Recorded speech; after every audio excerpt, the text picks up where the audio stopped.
You're listening and or watching to the Black Eagles podcast, a Beşiktaş talk show. Ahmet Dursun Sergen aldı. Sergen Bülent yan yana. Sergen Bülent. Sergen. Yanında Tümer var. Tümer'e doğru açı kaybetti. Tümer topu aldı. Sergen aldı. Gol! Gol! Gol! Sergen attı.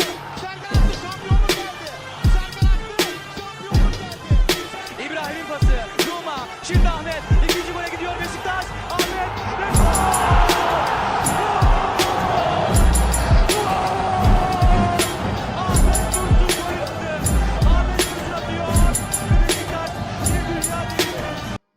Hello, Black Eagles. Welcome back to the Black Eagles podcast. Today we will be talking about the derby against Fenerbahçe, which was decided in highly controversial fashion with an, in my opinion, scandalous penalty in the 98th minute. But we will be talking plenty about it. I am joined by my co-host, SCANDALOUS from Glasgow, Scotland. But before we talk about the derby, we want to talk a little bit about our former coach, Mircea Lucescu. He was Beşiktaş's coach between 2002 and 2004. And he led Besiktas to our 100th year anniversary championship in 2002-2003 season. In honor of that, both Kartal and I have decided to put on one of our usual shirts to honor Mircea Lucescu. Because Mircea Lucescu was on the sideline 10 days ago, roughly, against Turkey in the qualifiers in the playoffs for the World Cup, in charge of Romania. And unfortunately, after that game, which Turkey, fortunately for us, managed to win, thanks to a goal from Ferdi Kadıoğlu, and of course, we all know Turkey went on to advance, played Kosovo, won that game with a large part of our own player, Orkun Kökçü, having a big role in that match. But after the game between Turkey and Romania, during, I believe, a training session of Romania, unfortunately, there seems to have been a cardiac event occurring for the 80-year-old Mircea Lucescu. He was taken to hospital, and while waiting for being released at the hospital, he suffered a second cardiac event, and since then he has now been put in an induced coma. Now, there have been reports, mainly in Turkish media, reporting that Mircea Lucescu has lost his life, has been deceased, but those reports as to now are premature, are unconfirmed, and in fact have been flat out denied by Romanian sources. Right now, the situation as it stands, as we are live at the moment, he is still in an induced coma. His son Razvan Lucescu is by his side, his family is by his side. The condition has not improved overnight, and at the moment they are looking at how his condition is going to evolve, and there is a possibility that there will be a surgery and that maybe some sort of device will be implanted to prevent further cardiac issues. But of course, all of that hinges on how he pulls through during the night and the coming days. The intention is that the decision will be made for surgery tomorrow, at least according to reports. But of course, we don't know. And if his situation continues to not improve or even worsen at 80 years old, of course, that's not a good situation. But our thoughts and prayers, if you pray, if you're religious, of course, go out to our former coach Mircea Lucescu. Kartal, would you like to say anything? I mean, hopefully he pulls through. Yes. He's lived a long and fruitful life. One of the best coaches, I think, in Europe. Yeah. I mean, see if you ask people on the street, Mircea Lucescu, do you think he's one of the top coaches? Your random Joe will probably say, who's that guy? But when you think about this is a guy that done a lot in his native country. Came to Turkey, won the league with Galatasaray, then came to us, won the league with us in amazing fashion. Only lost one game that season. Probably was going to do it convincingly a second time if there wasn't intervention from the powers that be in Turkey. Yeah. Left because they felt that his success was stolen from.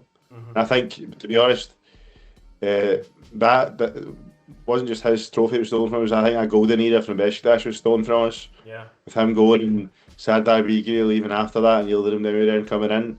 I think that was stolen from him. Then he goes to Shakhtar Donetsk and completely transforms that club. Makes him a top contender in Europe. Makes him a top destination for Brazilian talent. See some of the best Brazilian players that we've seen in the Premier League over the last 15 years, 20 years. They've been through Lucescu at Shakhtar Donetsk. So really an amazing coach. Great eye for talent. Someone that really can go to a football club and really bring in his own system and his own way of recruitment. And he's a manager. He's not just a football coach. The guy was a manager. He's like Sir Alex Ferguson in that way, where he ran the football club that he was at. Even after he left Shakhtar, was successful at Kiev. Almost took Romania to a World Cup as well at the age of 80. And within the generation, that's not even. I mean, there's not really any talent that really jumps out for that Romanian side. Like Turkey has Arda Güler, has Kenan Yıldız, Hakan Çalhanoğlu, Ferit Kadioğlu, Orkun. But the biggest star I think Romania have is maybe Dennis Mann for PSV, and then they have a guy who plays for Tottenham, but I don't think he plays a lot of defender. I forget his name, but yeah, it's not a massive generation by any stretch of the imagination. Maybe a perfect segue, by the way, Katal, because 22 years ago, Mircea Lucescu prematurely left us. Something I personally, as I know you're a little bit younger than me, we were, I think, 11 years apart. 10 or 11, 10 years apart. And for me, of course, my first highlight as a Beşiktaş fan was the 2002-2003 championship. That period, that for me, for you obviously it's gonna be the Şenol Güneş era. For me, it was really that. And you can say the Şenol Güneş era. It's difficult to say the Mircea Lucescu era because it only lasted for 2 seasons. And I feel like, yes, we were robbed of a championship that season, but I also feel like you rightfully point out we were potentially robbed of a golden generation or a golden period again, at least back-to-back championships. Who knows what happens after that? And it's funny how Turkish football in 24 years really hasn't changed one bit, because it was Fenerbahçe who then stole the championship from us in 2004, and I have to point out most of the time it's not Fenerbahçe who does the stealing. If you want to point that out there, there's one club that does the majority of the stealing in this country, and it's not Fenerbahçe, but again, yesterday I feel like not obviously a championship wasn't stolen. I also feel like if one team deserved to win yesterday's match, it was certainly Fenerbahçe. Based on that second half performance, they were better than us in the second half. I was not impressed by them, I have to say, but also Marco Asensio, of course, was taken out of the game relatively early. So it's imagine Orkun getting taken out 25-30 minutes into the game. Obviously, our performance will suffer too. So I don't even blame them for not impressing me all that much. Yeah. But I thought had a very good. I thought we had a good first half, Kartal. Obviously, Fenerbahçe. We put together, I think, 3 really good chances.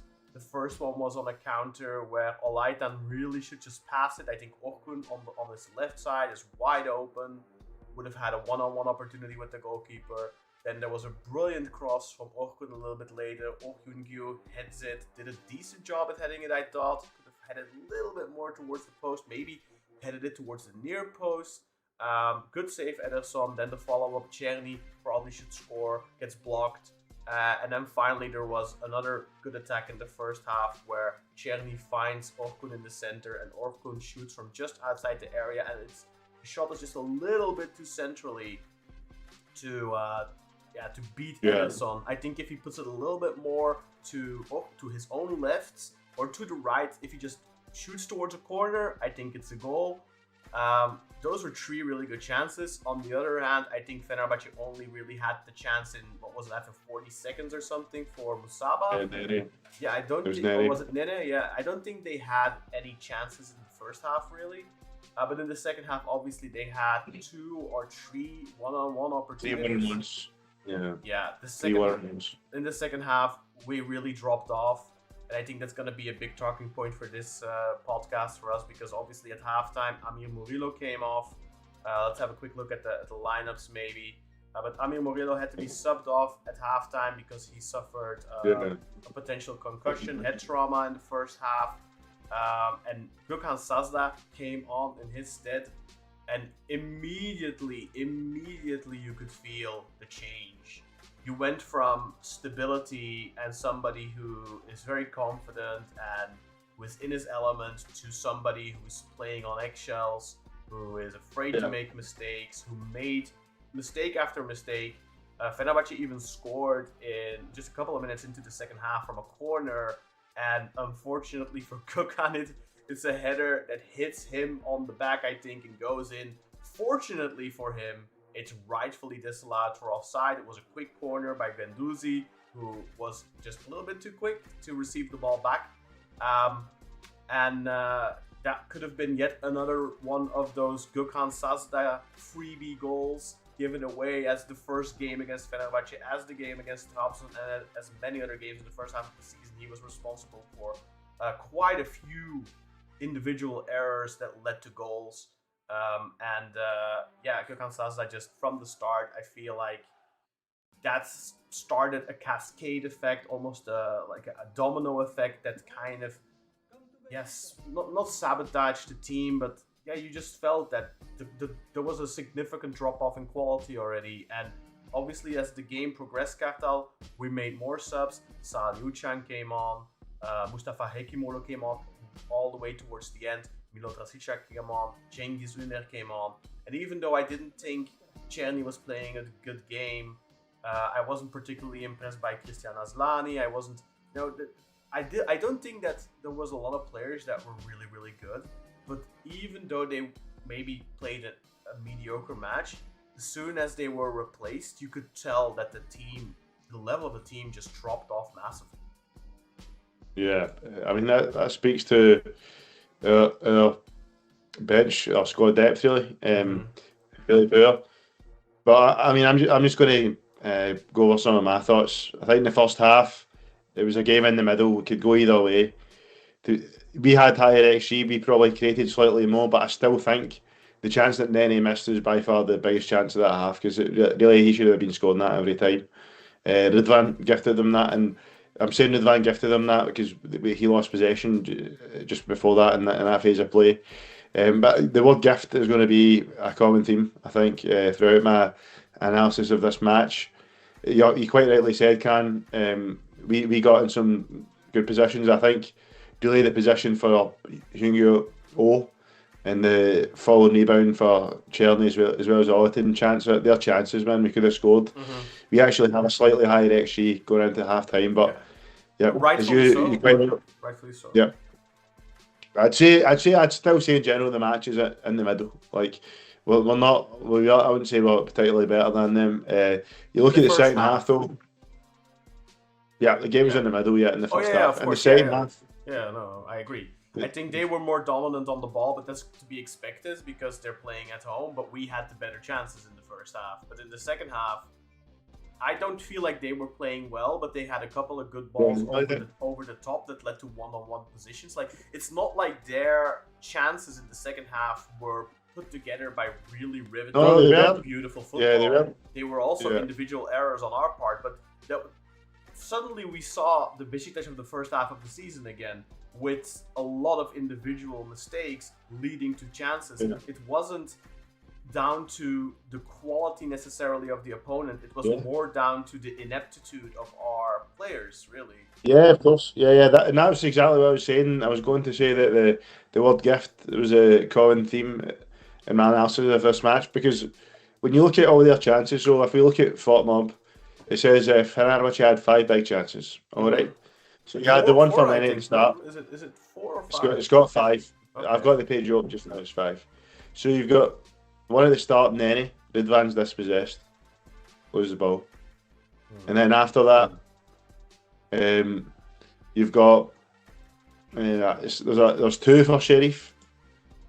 Is there 2? One of them, Cengiz Ünder loses the ball. In fact, two of them, Cengiz Ünder loses the ball. But that's the two for Sheriff. One is Cengiz loses, the other one is Gökhan shit pass back to Agbadou, and Agbadou probably still should have got the ball, but he doesn't. Falls to Sheriff. And another one, you've got the Kerem chance there, Cengiz losing the ball. Right. Yeah. So really, Ridvan gifts one, Cengiz gifts two, Agbadou and Gökhan together gift one, and then obviously the fifth one's a penalty, which I'm sure we'll talk about later on. But Yasin Kol gifts that one. Yeah, well, right. We'll talk about it. Yeah. So five big chances for Fenerbahçe, and four of them were gifted by us, and the other was gifted by the referee. So you're saying that Fenerbahçe weren't necessarily good in the second half. That's spot on. We were just fucking terrible. I don't think I don't think they were good, Catal, but they deserve to win the match purely based on our terrible defending, our terrible not even defending. It was just gifting them free chances essentially, and they really should have scored. The Kerem Aktürkoğlu one, I think Kerem with a terrible finish, because I don't think that was a great save by Ersin. I think he just fluffed the shot. Kerem fluffed it. And then the Sheriff one that I can remember was actually a decent attempt, but a good save by Ersin.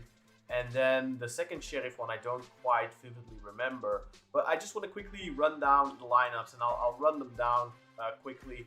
And first I'll start with Fenerbahçe. So they had Ederson in goal, Semedo back from injury, Skriniar back from injury, Oosterwolde and Archie Brown on the left back.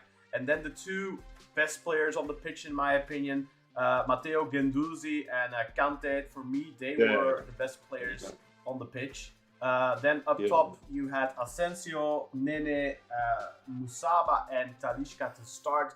And then for us, of course, Ersin Destanoğlu in goal. He was the man of the match for us, no doubt. Amir Murillo at right back, but as we said already, he had been replaced at halftime by Gökhan Sazdağı. Agbadou and Felix Udukay in the middle. Felix Udukay, flawless match for me. Really, really good game. Very good. Yeah, Ridvan Yilmaz, left back. Wilfred Ndidi at the 6. Orkun Kukçu and Christian Aslani on the 8 positions. And then, of course, Junior Alaitan on the left again. Vaclav Černý on the right, and Ok Yun-gyu up top. Those were the two lineups for both teams. And, I think offensively, we didn't have a player that had a really good game. I think Orkun had a good first half. But, yeah, other than that, Orkun had a good first half. Second half, we didn't do anything in the second half. We done absolutely fuck all, man. We didn't have a single chance. And that is the thing with Turkish football. And very often you find yourself getting screwed over. And I find that it's most of the time when you get screwed over like this is when you allow yourself to get screwed over like this. There's been so many derby matches in the past, I feel. There's so many examples of derby games in the past where, yes, the referee gives the opponents, whether it's Fenerbahçe or Galatasaray, the necessary push in the back for the win. But also, it's usually down to the fact that we're simply not good enough to score and to I think if we score in this game, it's over. I don't know if Fenerbahçe has it in them to get back into it, honestly. And I think the same thing can be said a couple of weeks ago against Galatasaray. If only we score, but we have a serious issue in scoring goals. And look, it's a little disingenuous what I'm saying right now, because of course earlier in the season we had the games against Fenerbahçe, against Trabzonspor, where we went 2 goals up and got a red card. That, especially against Trabzonspor, highly controversial. The one against Fenerbahçe wasn't necessarily highly controversial, I think. Although I have seen yellow cards given for harsher tackles this season. But I do feel like we kind of give them the opportunity to screw us. And that's not an excuse for them to do what they did. Of course, it doesn't justify what they do. The penalty position, for me, that is never ever a penalty. And look, we can't show moving footage. We can't show that, because simply that's what it is. So I know, look, if there's Fenerbahçe fans watching, they'll be, but this doesn't show the entire position. Look, I could show you an image right now that makes this look like a stonewall penalty because they'll be in the box and he'll be falling and you won't see the contact with the ball and blah and blah and blah. But the fact of the matter is, he plays the ball cleanly. Here, he plays the ball absolutely cleanly. And yes, in the follow-through with his left leg, he takes out, I think, Nene's right leg. And Nene falls. But the contact with his left leg and Nene's right leg is outside the box. Yes, the fall continues into the box, and that is what some people are using to justify this penalty. But in the first place, the job of the defender is to get the ball, to play the ball. I think this is a heroic lunging tackle. We have seen examples in the past at the highest level, at the absolute highest level. Mats Hummels with Mbappé comes to mind. Another example was given in the chat earlier by Ömer, I think Nesta and somebody else. And those positions are almost the same, where the defender plays the ball, and yes, the follow-through makes contact with the attacker. But it doesn't matter. If the follow-through is not dangerous and isn't deemed reckless, then there's no reason to give a foul, let alone in this instance a penalty. I don't think that the follow-through. Look at Agbadou's leg. It's bent. He's not going in with his studs on his foot. Like, his left leg is bent there, and his knee makes contact with the foot. Yes, that is not excessive force. To me and to many former referees, and there's those that say this is a penalty. There are those, but there's many that say it's not, including German referees, former Bundesliga referees that have been refereeing in the Bundesliga for 10-15 years. They say this is never a penalty. I shared a video on our social media accounts from Urs Meier saying never a penalty, never. He literally calls it a scandal, and I think this is the definition of a scandal, because this is, first and foremost, if this happens on the other side of the pitch, they would never give it, and nor should they. They shouldn't give it because it's not a penalty. I have seen Fenerbahçe fans, and props to those people, I have seen them write, if this was given against us, I would be pissed.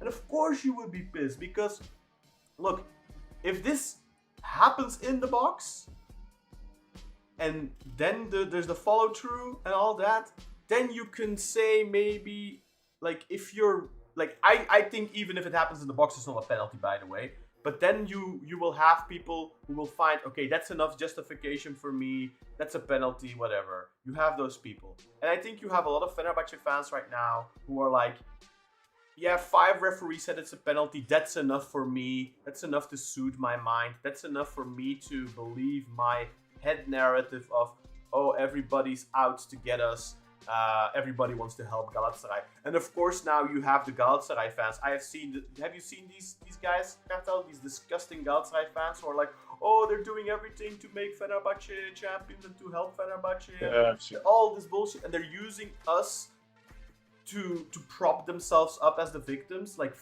F off. Yeah. F off, man. Yeah, like, no, it's disingenuous. you are even worse. I will say this now. Fenerbahçe fans are watching, maybe Galatasaray fans are watching. The worst club in Turkey is Galatasaray. There's no competition.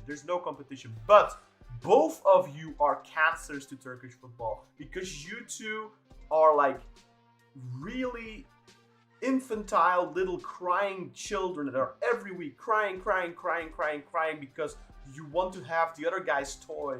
And it's so toxic that everyone else, there's literally a different set of rules for you two than the rest of the league. That is literally, I posted another video to our social media accounts on TikTok and Instagram and Facebook of Ridvan's yellow card. Did you see that one, Kartal? Ridvan's yellow? What was that? Yeah. Ridvan. I can't remember the position, to be honest. Ridvan, where does he play, Kartal? Where does Ridvan play?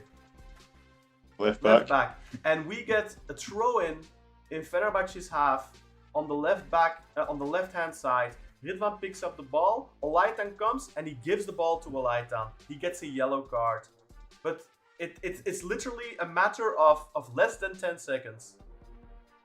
Against Galatasaray, Mr. Victor Osimhen, who is already on a yellow card, gets a throw in on the right hand side. Where does Victor Osimhen play on the pitch, Kata? Striker, center forward, right? So he doesn't play on the right hand side, right?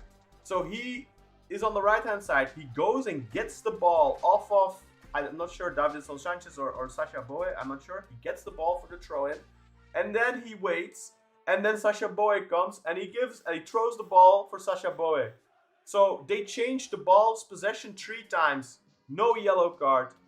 Ridvan changed the ball's possession 2 times. It goes really quickly. This is not time wasting, and Ridvan gets a yellow. That alone, that position alone. And to me, look, I have to be honest, I thought the referee was decent. There was a lot of... Until the end, I thought it was really Yeah, there was a lot of 50-50s that maybe, he leaned towards Fenerbahçe a little bit more than he leaned towards us, but whatever. I was very happy with the refereeing in general because he didn't throw out ridiculous yellow cards and stuff like that. Yeah. But that, to me, that Ridvan yellow for me was like the first, I was really like, the fuck? Also, the Ndidi yellow card I thought was really, really harsh, especially in a match where he was being super lenient on the yellows. He was not pulling out the cards, and he was like, there were some moments where I thought, oh, this could be a yellow, and he didn't. And then he gave like 2 really soft yellows. The Ndidi one was really soft, and then the Ridvan to me was never even a yellow in the first place. Yeah, and it's just I think I've just seen the video you're talking about. Yeah. Did you see that from Canada? Yes. I've just seen that. Yeah. Yeah. No, that's disgraceful, man. Now, in terms of it, I think this penalty is maybe the biggest penalty scandal in Super League history. I don't see how you top this. No. There's way worse ones in the 90s for sure. The one for Galatasaray against us comes to mind that decided the championship race, I believe, in '92 or something. No, there's way more scandalous penalties than this even. But this we'll say in the last 10 years then. Yeah, I think in the last 10 years this is the biggest scandal, especially given the context of the availability of VAR. Obviously, I wasn't alive in '92. I was born in '98, so I missed that by about 6 years. But no, this is definitely, I think, we'll call it the biggest scandal in the last 10 years. All ball, yes. Yeah. His trailing leg that is bent, which isn't a threat. There is contact. The contact that occurs is outside the box. Like how can you justify giving a penalty? For me, as you said, even if it's in the box, it's play on. I think it's a 10 out of 10 amazing game-saving tackle from Emanuel Agbadou, who, to be honest, yesterday I wasn't too impressed with, but I think he done amazing here. I thought this was an amazing challenge, and really it was ridiculous for a penalty to be given here. And Fenerbahçe won this game by scoring one of the 4 one-on-ones they missed. I'd say fine. Oh yeah, of course. They deserved to win, but to lose the point and the dire moments this way, I was furious yesterday. Yeah, I was really angry. Even if Agbadou doesn't make this tackle and he goes on and he scores, I would be furious, but not at the referee, not at Fenerbahçe. I'd be furious at ourselves. I'd be furious at Sergen, and quite frankly, I think this takes away a lot of the scrutiny that Sergen deserves for very poor match management. Terrible. Yeah, I think the tactics for the first half, the way he set up the team in the first half was decent. Yeah. I think that was a very normal way to set up the team. When you look at our derbies this season, Sergen's game management has been a massive problem. Mm-hmm. Look at the Galatasaray game, the initial plan's very good in the first half of the season. Then when they go down to 10 men, he doesn't adjust to that scenario. Yeah. He sits back even though when they get 10 men. Look at the Fenerbahçe game, flying start, we go 2-0 up. Yes, your most important player sees a red card, but your game management could have been done a lot better there. Just because you go down to 10 men doesn't mean you should lose a 2-0 lead and lose 3-2. In his defense, it doesn't help that almost immediately Gökhan Sazdağı gives them a goal. Just gives Well, them a who goal. wanted to sign Gökhan Sazdağı? Yes, of course. But I'm just saying, like, there's only so much you can do from the sideline at that point. And also, I think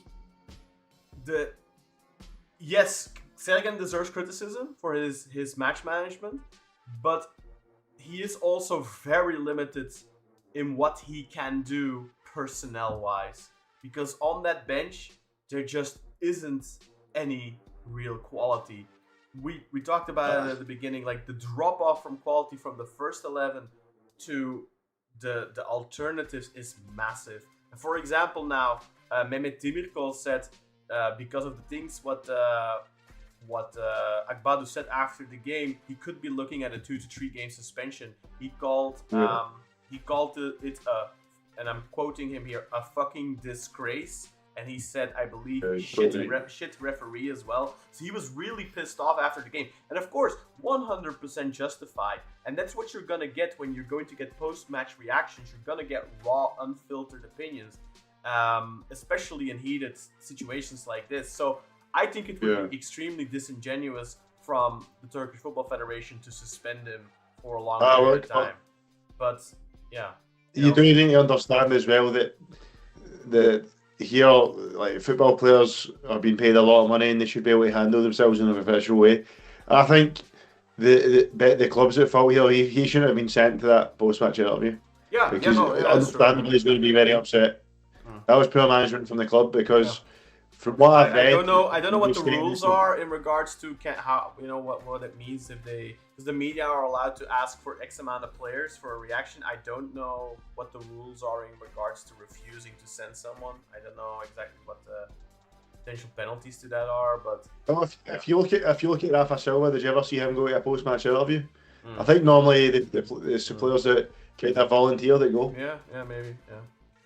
Because we never saw Rafa doing a post-match interview. But to the point, Katal, let's say he gets a 2 or a 3 game suspension.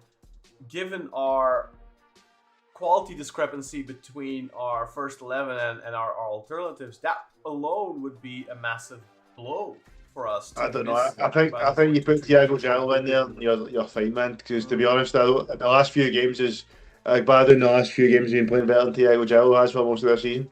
I don't think so.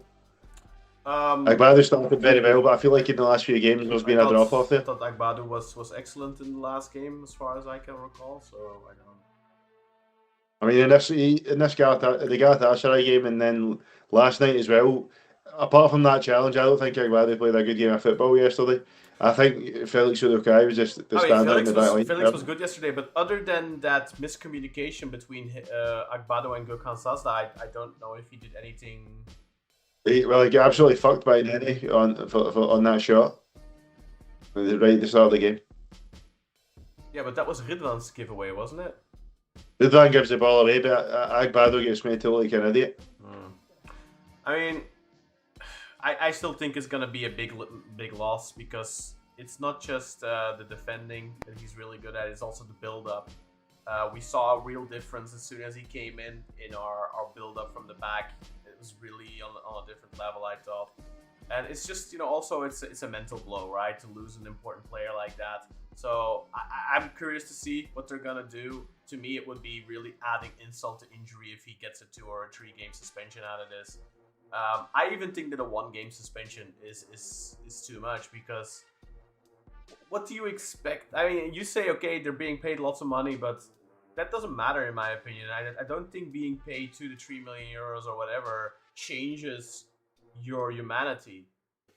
Like, yes, you can refuse to go, or the club can say, okay, we're not going to send him to protect him, which is a fair shout, but to penalize him for speaking his mind there, I don't even think he says anything that's that bad. It is a fucking disgrace. I mean, the decision is... He's right. He's right, Jan, but you're saying that these people... I get. I'll give you an example for myself, right? I work for a bank, right? And I work in the customer care aspect of the bank. I can be right about something and tell a customer that they're at, and swear at a customer. And I could be right that they're completely in the wrong if, let's say, they're being an arsehole to me. But I can't. I need to remain professional. It's a similar situation. You need to, when you're in your job that you're paid to do, you need to remain professional. And using that kind of language isn't professional. Do I think personally that I think he's wrong? No, of course he's right. But I think in these situations, you can't really get annoyed because there is a standard there. But Even if you look at Fatih Terim, the Galatasaray coach, we all think the Galatasaray are favoured, but even Fatih Terim at times was getting bans for his interviews after games, and he wasn't even swearing.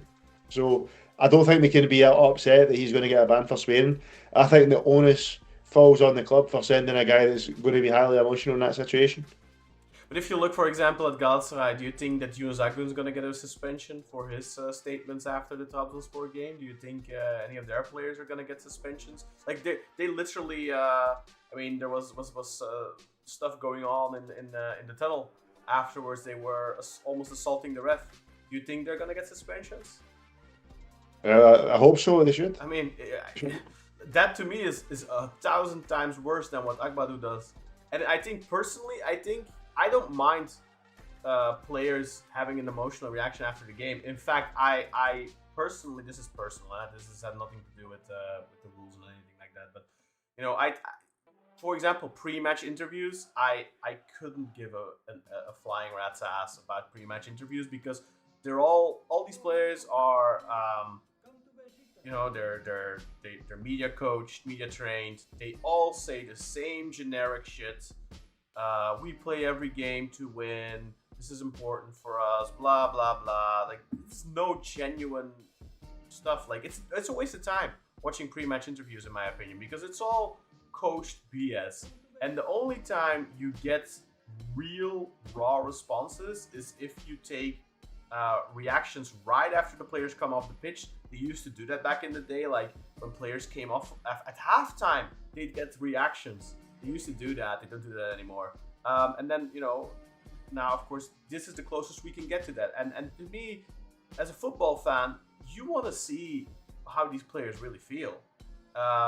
And I think, you know, by putting heavy fines and stuff, I mean, fining is one thing. Like, this is what they do. If this would happen in England, he'd get a fine.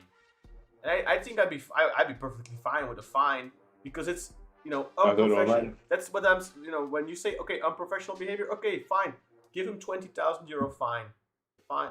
Is there an example that we can think of, Karen, in English football where a player said in a post-match interview on Sky Sports that it's a fucking disgrace and the referee was shit? Has this ever happened? Look, I'm sure it happens, man. I don't know personally. I can't remember. How much post-match interviews do you watch? I've not watched that. I've not watched any in a long time, man. But I used to watch a lot of English football, and maybe it has happened. But I'm sure it's happened. I don't know if either of us know what would be the response in that situation. But also these things don't happen in English football, and they you know, in England they criticize the referees and the standard of refereeing, but this kind of stuff does not happen in England, man. Like you can like, if you're English and you're watching this, you can criticize your refs all you want, and I'm sure there's plenty of bullshit going on right there as well, man. It's everywhere. At the end of the day, refs are human, but there's a difference between making an error and then this kind of stuff. And like, some people were asking about, okay, but why does he not go to VAR? And I'm wondering the same thing, quite frankly, because you can see at a certain point, Orkun's talking to him, and Orkun says, Hocam, he got the ball. And you can see Yasin Kol telling him, I didn't see it. I didn't see him get the ball.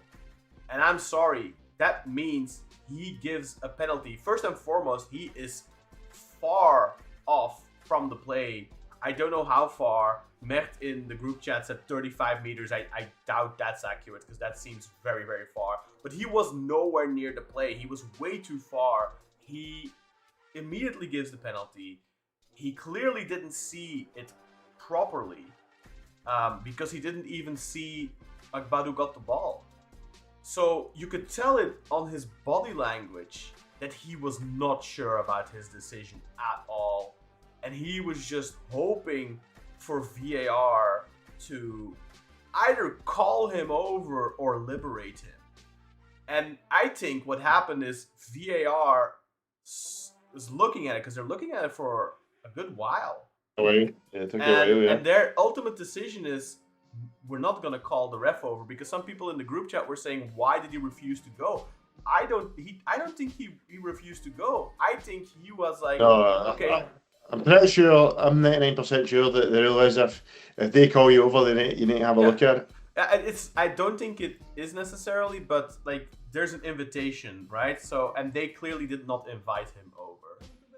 But in my opinion, as a referee, if you are not 100% sure about your decision, which Yasin Kol clearly wasn't, you should go and you should watch regardless, especially in this context. It's the 98th minute. It's the last kick of the game.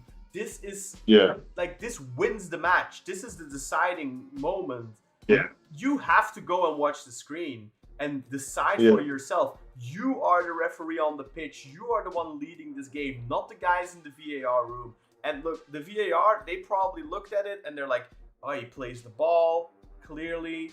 It took long, so they're clearly looking for something to justify and uphold the call, which in this case I can kind of understand.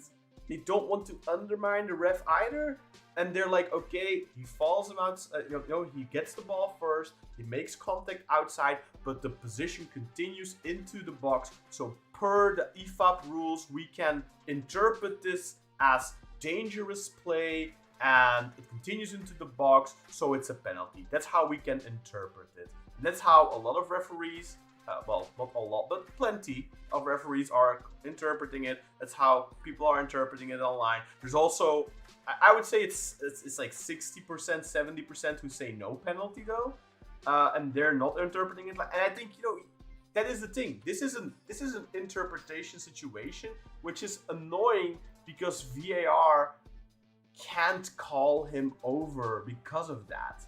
And that is why, in my opinion, he needs to man up as a ref, and he needs to go to the screen himself. And that's also what the VAR ref should tell him. They should tell him, Yasin, it's an interpretation case. If you feel you saw the position clearly and you are certain, then the penalty decision stands. If you have doubts, you should come and have a look, but we can't tell you because there's not a clear error. That's what I would say. And I think it should be allowed. I think a referee on a decision like a penalty or a red card like this, when they are not 100% sure themselves, well, first and foremost, maybe they shouldn't give the penalty in the first place. And the red card in the first place. If they're not, and that's the problem, right? Like he gave it straight away. He probably should. Yeah. He shouldn't give it. And if he doesn't give it, if he does not give it, VAR is not gonna call him to come and give it. They're not gonna call him. Yeah. That's the problem. But that gives this whole plausible deniability thing again, right? It's very convenient that it's an interpretation thing. Yeah. And it's funny because this always happens against us. When is the last time we won a derby match with a decision like this?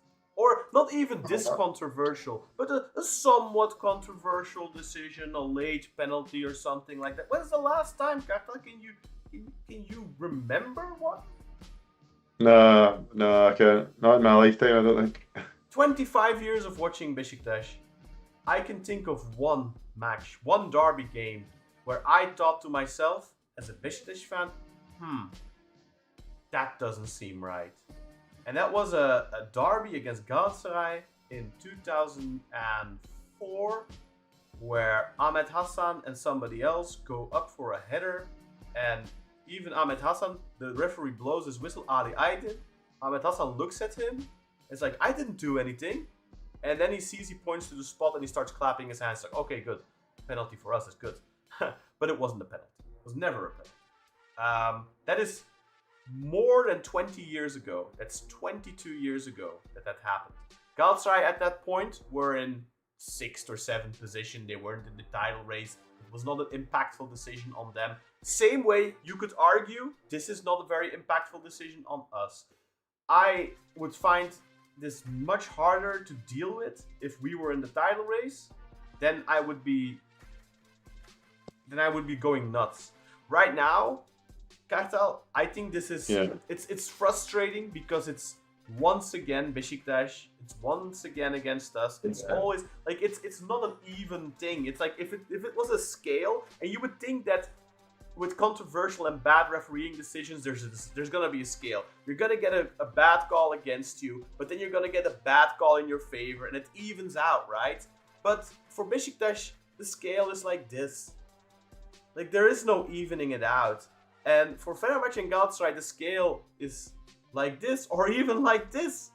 They always it's like this because the bad calls are in their favor 90% of the time. For us, it's level. We have bad decisions that go our way in the little games. And the little games are. This is what our scale is like, or maybe even like this. Maybe we get a little bit more bad calls against, but it's not egregious. But in the derbies, the scale is like this. Like there's no balance to it whatsoever. And that's for every little team, by the way, as well. Every Anadolu team that plays against Fenerbahçe and Galatasaray, the scale is always like this. There's no tipping to it. It's that to me makes this frustrating. I don't care about this result per se because unlike some people in the group chat, I had maybe 0.1% faith that we would be getting back into the title race. Or, well, actually the title race, that's even stupid to say. Not the title race, but the race for second place. I had zero confidence in that. Honestly. Yeah, this game was really just a derby for pride. Because we haven't won a derby this season. Yeah. And if we won this, it would have been some pride. And really, losing this game doesn't affect what happens. I mean, we obviously won the one in the cup. Well, that was, fourth. Obviously a different... We're locked in fourth. Look, I wanted to win this game, definitely. Yeah. You always want to be your winners. I always want to win every game. Yeah. But, as you said, can't see it. I mean, see if we were in a title race just now, like, I don't know, man. Like maybe I'd be storming the MHK building just now. I'd been on a flight over to Turkey and storming the MHK building if we were in a title race. If you're in a title race right now, then I think you need to. If this was a different context, we're in the title race, then I think there's a breaking point where you just stop. Like there's only so much. I think then Beşiktaş should just say, okay, relegate us. We're not gonna play anymore. And of course, it's not realistic because you would lose so much money and you'd go bankrupt and all that kind of stuff. So it's not possible. But and here's the table, by the way, for those of you who are interested. And we will have a look at the stats in a second. But of course, here at the table, Beşiktaş are still in fourth place. We're 6 points clear from Başakşehir. 6 points clear from Göztepe and even 9 points clear from Başakşehir. So. They both still have to play, so it's not that we're in a safe position. We have a game more, but Göztepe's midweek game is against Galatasaray. I don't know who Başakşehir have to play. I think they're playing today. Kocaeli away, if I'm not mistaken. That game is probably going on at the moment, so I'm just quickly gonna see what the score is. Because that will also give us an indication, of course. So right now that game is still 0-0, and we are in the 60th minute there. So I mean, look, obviously if Göztepe beat Galatasaray midweek, then suddenly that fourth place is no longer safe, because then the difference is only 3 points. But keep in mind, we have the head-to-head with Göztepe. And I do think that we'll probably see out the season with relative comfort. We only really have the Trabzon game left, I think.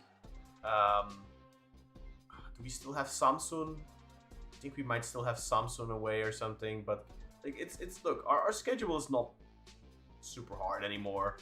That's what she said. But I think it's alright, Like, I think fourth place is locked in for the most part. And obviously, for us, the Turkish Cup is the priority. And I do think that despite the fact that this is, absolute BS, the way that this game finished, but I could see it having a favorable impact on our chances to win the Turkish Cup, Kartal, because of the result in the league. Trabzonspor beating Galatasaray 2-1 at home. Trabzonspor are now on 63 points, same as Fenerbahçe, 63 points, and Galatasaray with one game in hand, 64 points. But Galatasaray's game in hand is away at Göztepe on Wednesday. Very difficult away game.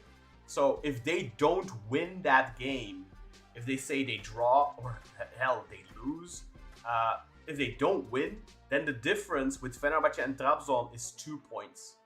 That means that Fenerbahçe, who still play Galatasaray, if they beat Galatasaray,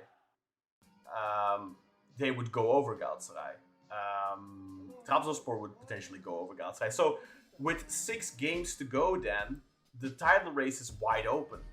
And that gives us an advantage, I believe, in the Cup, because I think of course. this deep into the season, those teams, all 3 still in the Cup as well, they are going to, of course, prioritize the league over the Cup. So that could lead to them maybe fielding a B team in the Cup, maybe getting knocked out in the Cup.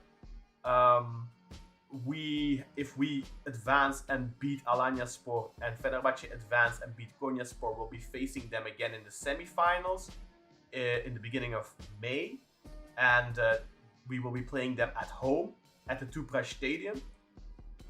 By the way, we extended our contract with Tüpraş, maybe worth noting as well, 1.18 billion Turkish lira for 3 years, everything paid up front. That boils down to roughly at today's exchange rate, 22 million euros is being paid up front, which could be very important for us to get out of the bank union agreement. I just wanted to say that as well.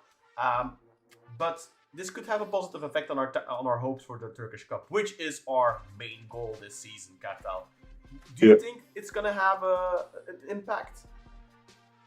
I mean, if you think about it from a logical standpoint, yes, it could do. But do I think we're going to win the Turkish Cup? No, I don't think so. Because I don't think we've got it in us to win these big games. I think we will win it, man. I think we will.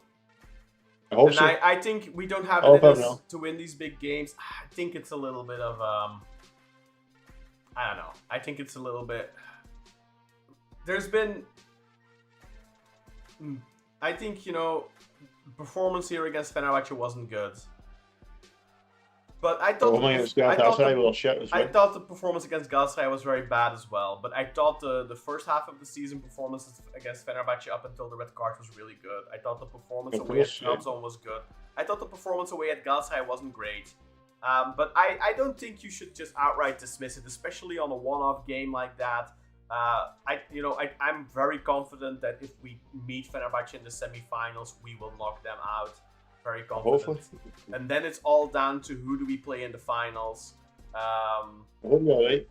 Yeah, I think once we get to that final, I think we have a good chance. I definitely think we have it in them, because now, of course, you have some people saying, Sagan can't win the big games, and of course that's malarkey. That's not true. Yes, he done that. He won the big games last time. I don't agree with that. No, of course. I just think we had a team that was suited to play in transitional football, and we had players that were really good at that, and that worked in the big games before. Mm-hmm. Whereas now the makeup of the team's changed. And I think we're trying to play more of a big team football now, but I don't think the quality we have just now is enough to get us over the line. Playing that way in these games. It's mainly the wingers who are just, Czerny was again. Battle of Czerny again was fucking dog shit. Yesterday. Yeah, it's really poor. And Olitan, we need to find a way to introduce that guy back in the midfield. I like Olitan a lot, but he's not, he's not the answer at left back. But at left wing. But by the time that we face Fenerbahçe in the cup, El Bilal Touré will be back. And even though I don't think he's great on the wing, I do think that he will add an extra dimension to the team. I think him pairing up with Oh Kyun-gyu, I think it's going to significantly change our chances I think it's going to be a big improvement. And then hopefully in the summer we can address these deficiencies, because really I had the feeling in this game yesterday again, like if only we had decent wingers, I think it would be such a different game. And that's why I don't want to be too harsh on Sergen, because I don't see, like, people are like, oh, you know, look at Trabzon and how are they able to do it, and they didn't spend as much money as we did, and yeah, they also just have a really, really good striker that has scored in 11 consecutive games now. He's an absolute monster. He's a goal machine. They have players that can put the ball on a platter for him, players that can service him. They actually have decent wingers, contrary to us. You know, Zubkov is a much better winger than any of our wingers is, I would say. And they have other players as well. But it's like, okay, they spent significantly less money than us, but their team is just better put together. And there's people are saying, oh, you're gonna give this guy 40-50 million again in the summer and spend, but look at what he did in January. Like, that was his transfer window, and can you really criticize any of the signings we made in January? I think they've all been spot on. And that's a tough thing to do, Kata, because usually if you transfer 10 players, you're usually lucky if 3 or 4 work out. But at the moment, all the signings from January have been significant improvements. So, like, if they can have another window like that, we could be a significantly transformed team come September, October.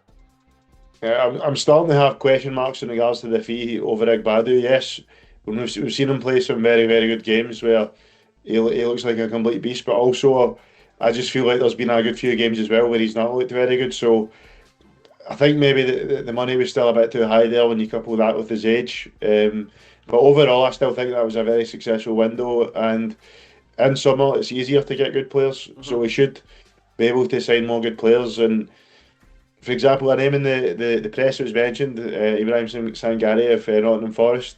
You look up his profile, and it seems like the number 6. I've been saying that we should sign someone that has got some decent ball distribution, but is solid defensively as well. Because I think another problem yesterday was I thought indeed he actually played pretty well. But his ball playing, his best derby performance probably. Yeah. His ball playing still an issue, and I think Aslani was bad. I don't think Aslani's worked out, man. I don't know if he was bad, but he wasn't like, he wasn't. He was very mid. I'll put it that way. Like, you expect more from a player like that. And like, for example, if you look, Guendouzi was all over the place. He was in a good way. Kante was, Kante was Kante, right? Like, that's Kante. You expected from him. Yeah. He was, mopping up everywhere. I think Guendouzi offensively contributed well. And that's what, if you could have an 8 like that, to play alongside Orkun,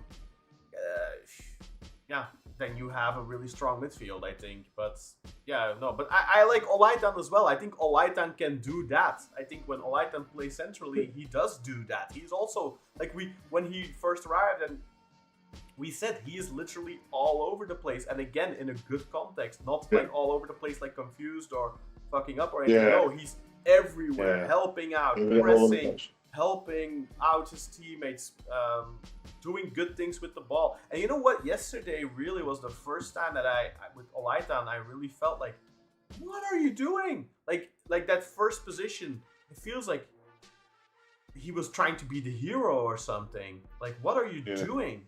You have on your left, Orkun is wide open without a defender. Why would you decide to shoot there when there's 2 or 3 defenders in front of you and you literally shoot into them? And you have the option to your left to pass it to Orkun, and then he actually has an entire opening to place the ball wherever he wants and potentially beat the goalkeeper. Like, that was the first time with Olaitan I felt like, dude, what the hell? Like, no, that's just not acceptable. Like, you need to do better than that. You should have passed that ball. But, obviously, I'm not going to be too harsh on Olaitan in general for playing on the left. I think he does well for a midfielder playing on the left side. He rarely loses a duel, but he just doesn't have that winger ability to, go around this man, beat this man, put in a killer cross, or cut inside, fire off, an amazing shot or whatever, like to the far corner. He doesn't have that in him. That's not his play. He can play as a left winger in a pinch, but he's not the solution there. And I think if you bring in, for example, like Ibrahim Sangare, who you mentioned, you put him on the 6, and then you put Olaitan back in the midfield, I think Olaitan, Orkun, and Sangare, for example, could be a really good midfield. Because I think as the box-to-box, I think Olaitan is a very good player. But I don't want to see... Yeah, but on the left, we want to see an actual winger next season. And I want to see two brilliant wingers, man. Yeah. They can actually... Yeah. Like, see, like Masuba, he didn't really maybe impact the game in terms of goal and assists yet. But I thought Musaba, when I was watching, I was thinking, I love this guy because he's so fast, direct, can take it past a player for fun. Yeah, but he doesn't deliver. He doesn't have end product, or he has not enough end product. So that's that would once again, look, I agree. We miss a player like that. Like, that's like Nkudu, But that's once again not good enough. Then you're once again putting in a player that has some good aspects to him, but he's not the total product, Like, if we had Nkudu right now, would we be better off? Yes, 100%. But we had Nkudu for 4 years, and we always said Nkudu was not good enough. And then with somebody like Musaba, you'd be saying the same thing. He has qualities that we are lacking right now, but he still wouldn't be... He would be good as your third or your fourth option, for sure, in a winger rotation. But I don't want him or someone like him in our starting rotation, because then you just have another... In Dutch, we call them net niet spelers. Just not enough players. Is what you could translate that to. And that's kind of the feeling I'm having with Czerny at the moment. Like, he's just... Czerny didn't do anything, man. See if Czerny played... Like, Musaba played yesterday, man. I wouldn't be moaning about him today, because I'd say, at least he was a handful, but Czerny was useless. Mm-hmm. There was one position where if actually he could have lifted his arse and moved a bit quickly, he could have had a great chance, but he just lost the ball. He had one good pass to Orkun for Orkun's shot in the first half that got saved by Ederson. That was Czerny's pass. And that was, I think, literally the only real positive action he had that was of any significance in the whole game. And yeah, that's just not enough when you're making 2.3 million euros a year and you're Beşiktaş's starting winger. You need to do better. And after the game, even in the comments just now, we had players say Czerny out. How do you feel about that, Kartal? Because Czerny, is he someone that you're at a point now where you're like, okay, I don't even want him in the rotation anymore. I just want to get rid of him because, it's just not good enough.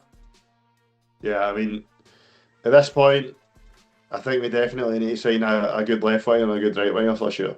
Yeah, 100%. I think. Do you then keep Czerny for the rotation, or do you just try to sell him? But if we've got the space, you could potentially keep him. Yeah. Okay. I think. Yeah. What do you think? I'm on the fence right now, because I think he has the quality to be a good rotational player, but I don't think he has the mentality. Because, for example, if you take Milot Rashica does not have the quality, but I think he has the mentality to be a rotational player. He comes on and he gives 100%. Now, whether that 100% is good enough, that's, not even up for debate, because it's not. But Czerny, it's like, well, I don't know. Like, for me, I don't know, man.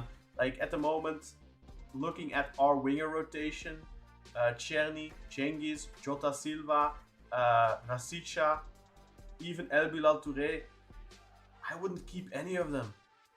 I'd part ways with all of them right now. Like, even Cengiz came on yesterday, and it's like...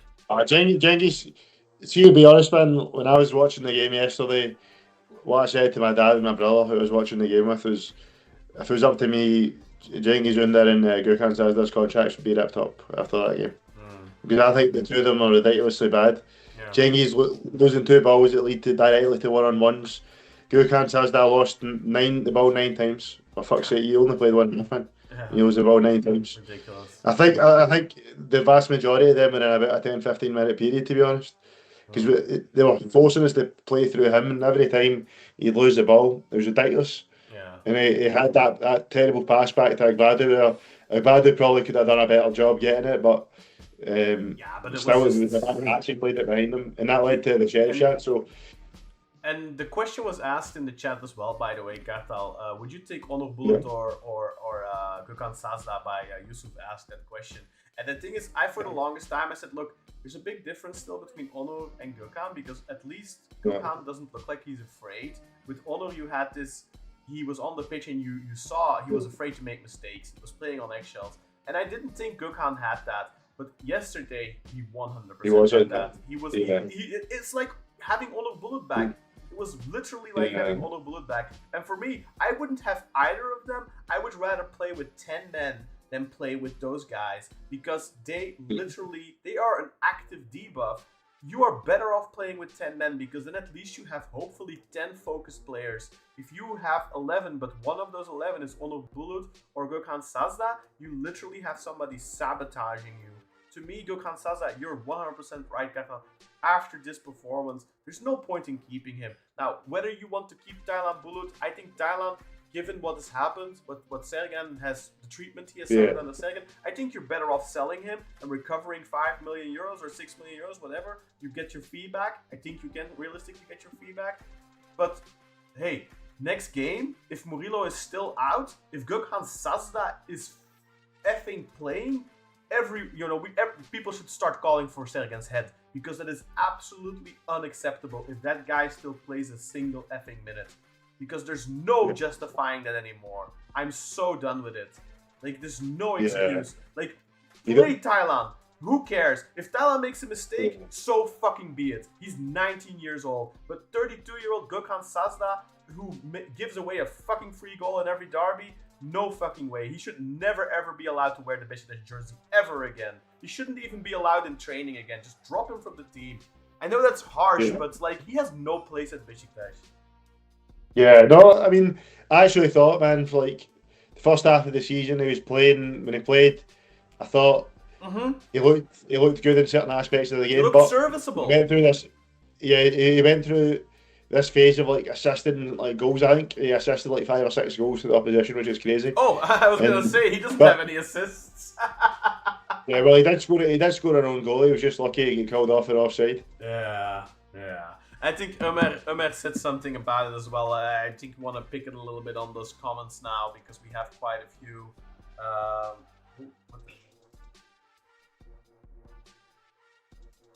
Okay, yeah. So let's have a couple of looks.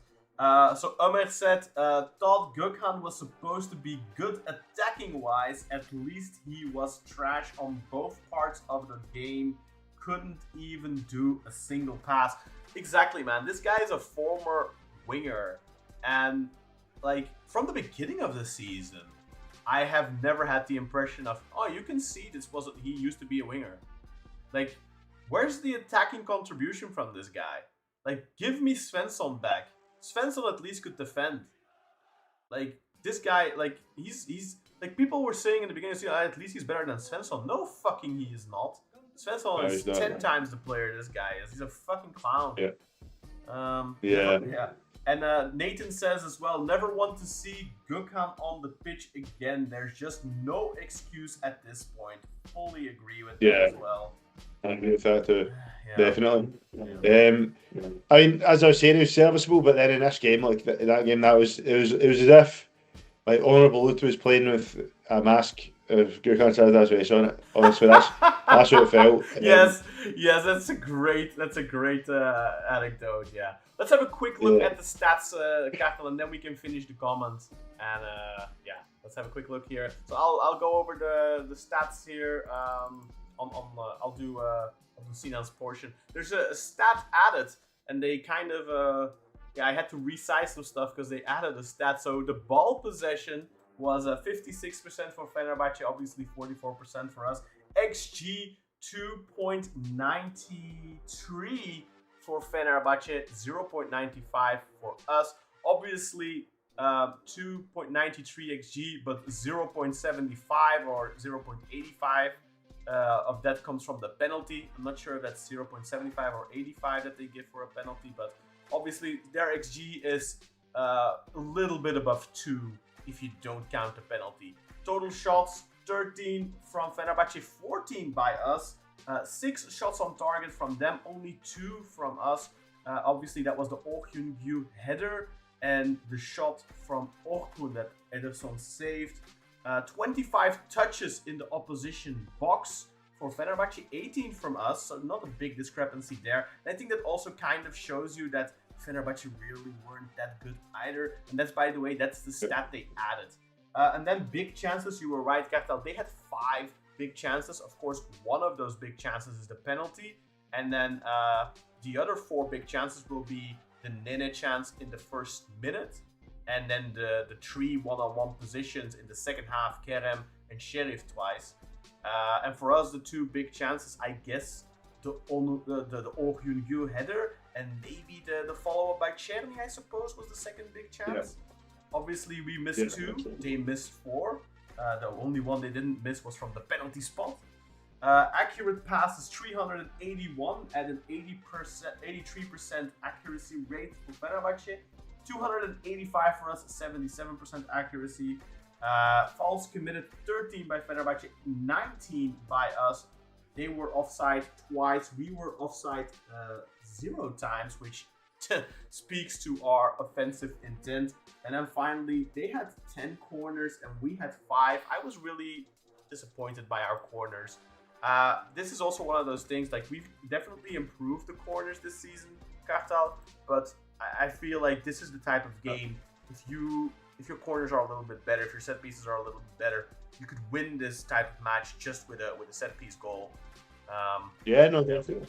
Because it wasn't that's what Arsenal doing in England, aren't they? Yeah, no, exactly. They're winning the league like that. Yeah, they are, yeah. And just this was a game like that where with a little bit better offensive set pieces, maybe we could have snuck 3 points. Like it's not like we were. It was an ugly game from both sides, so it's not like Fenerbahçe were good, you know. It would have been flattering, of course, if we won. I'm not saying it wouldn't be, but yeah. How about those duels, Kartal, and the discipline record? So it's 64 duels for Fenerbahçe, 55 for us. They won 54% of them. In terms of the ground duels, we won. They won 50, we won 42. They won 54% of them. Aerial duels, they won 14, we won 13 for 52% of them. Which I think this is really. It's all about Guendouzi and Kante. I think those two were the best players in the park. To be honest, I think. I was saying that the Kante transfer was a luxury signing for them. Maybe it was. They needed a striker a lot. I think it is. I don't think his performance in this game justifies the money they spent on him. He is obviously a great player, and nobody is denying that. But they didn't need him. They needed a striker more. If they had a proper striker yesterday, they would have won that game handily. And I think signing both Guendouzi and Kante was a terrible decision on their part. And it will end up costing them a championship, Kata, because there's no way this Fenerbahçe is winning the league. I don't see it happening. They're just not good enough. And this was also the thing. Yesterday, when I was watching the game, we spent quite a lot of money this season, that is true. But they spent, like, how much money is in that team? There's like 300 million invested or something in that team. There's just, it's I was not watching a 400 million euro team. I wasn't watching a quality side. I'm sorry. They spent 25 million on Kerem Aktürkoğlu alone, and he was dreadful when he came on. Obviously people won't be talking about that because he scores the penalty, which he was lucky to do, by the way, because Ersin got really fucking close. But if they don't get that penalty handed to them, like all the Fenerbahçe fans right now would be hating on Kerem because he missed that one-on-one, and he missed that. That's not the goalkeeper saved it. He misses it because he fluffs his shot, and that's his bread and butter. Those types of positions is his bread and butter. He needs to score that. And I'm sorry, for 25 million, if you can't convert something like that, like, yeah. And I've always said, like, Kerem is a decent player, but he's not worth that type of money. He's a 10 to 50 million euro player at best. And I think the proof is in the pudding, man. Sorry, I'll put the stats back up for you. Yeah, so in terms of dribbles, 7 for Fenerbahçe at a clip of 33%.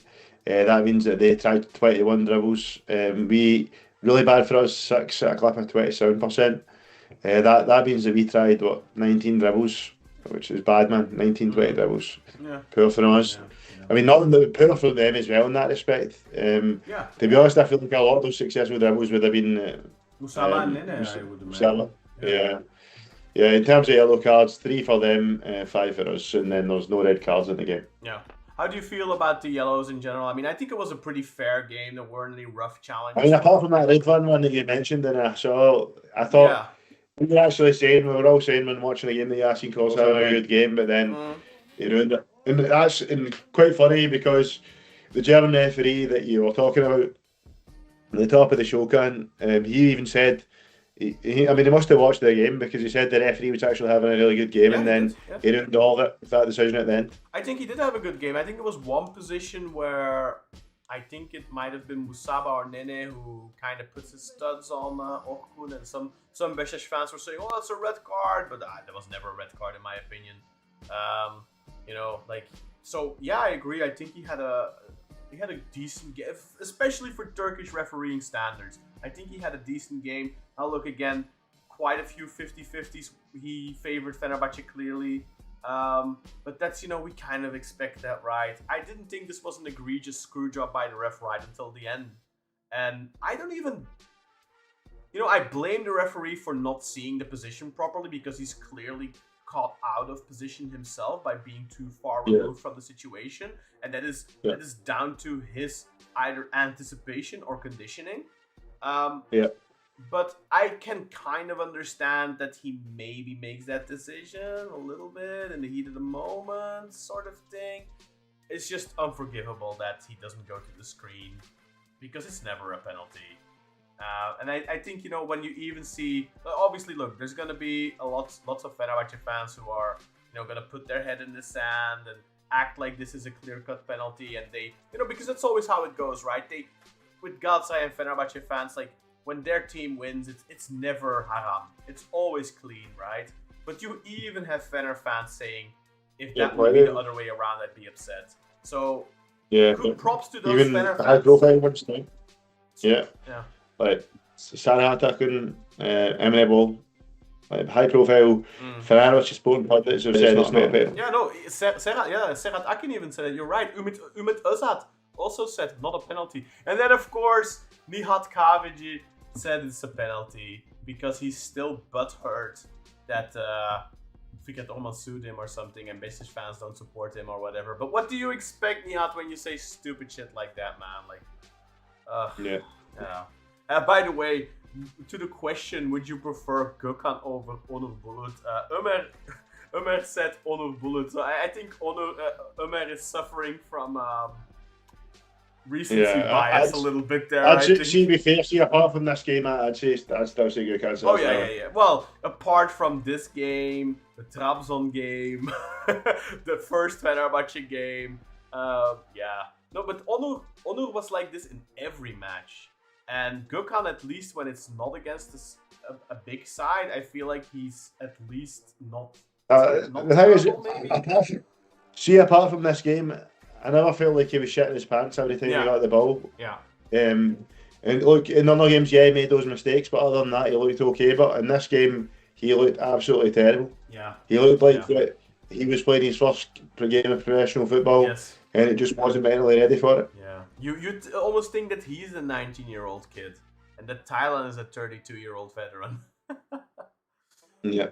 Let's see what Mert says. What's up, fellas? Can finally listen when I'm in the office and catch you live. Well, I hope you're still listening, Mert, and thank you for tuning in, man.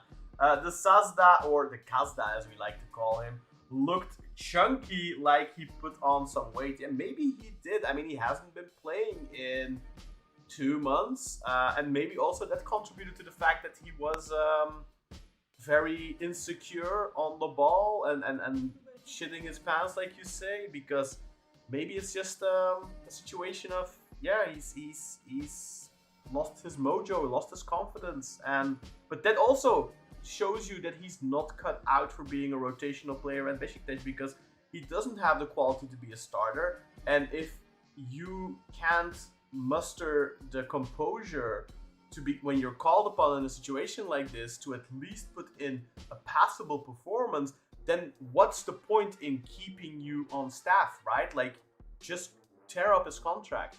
There's no point in keeping him, because clearly he can't handle the rotational role.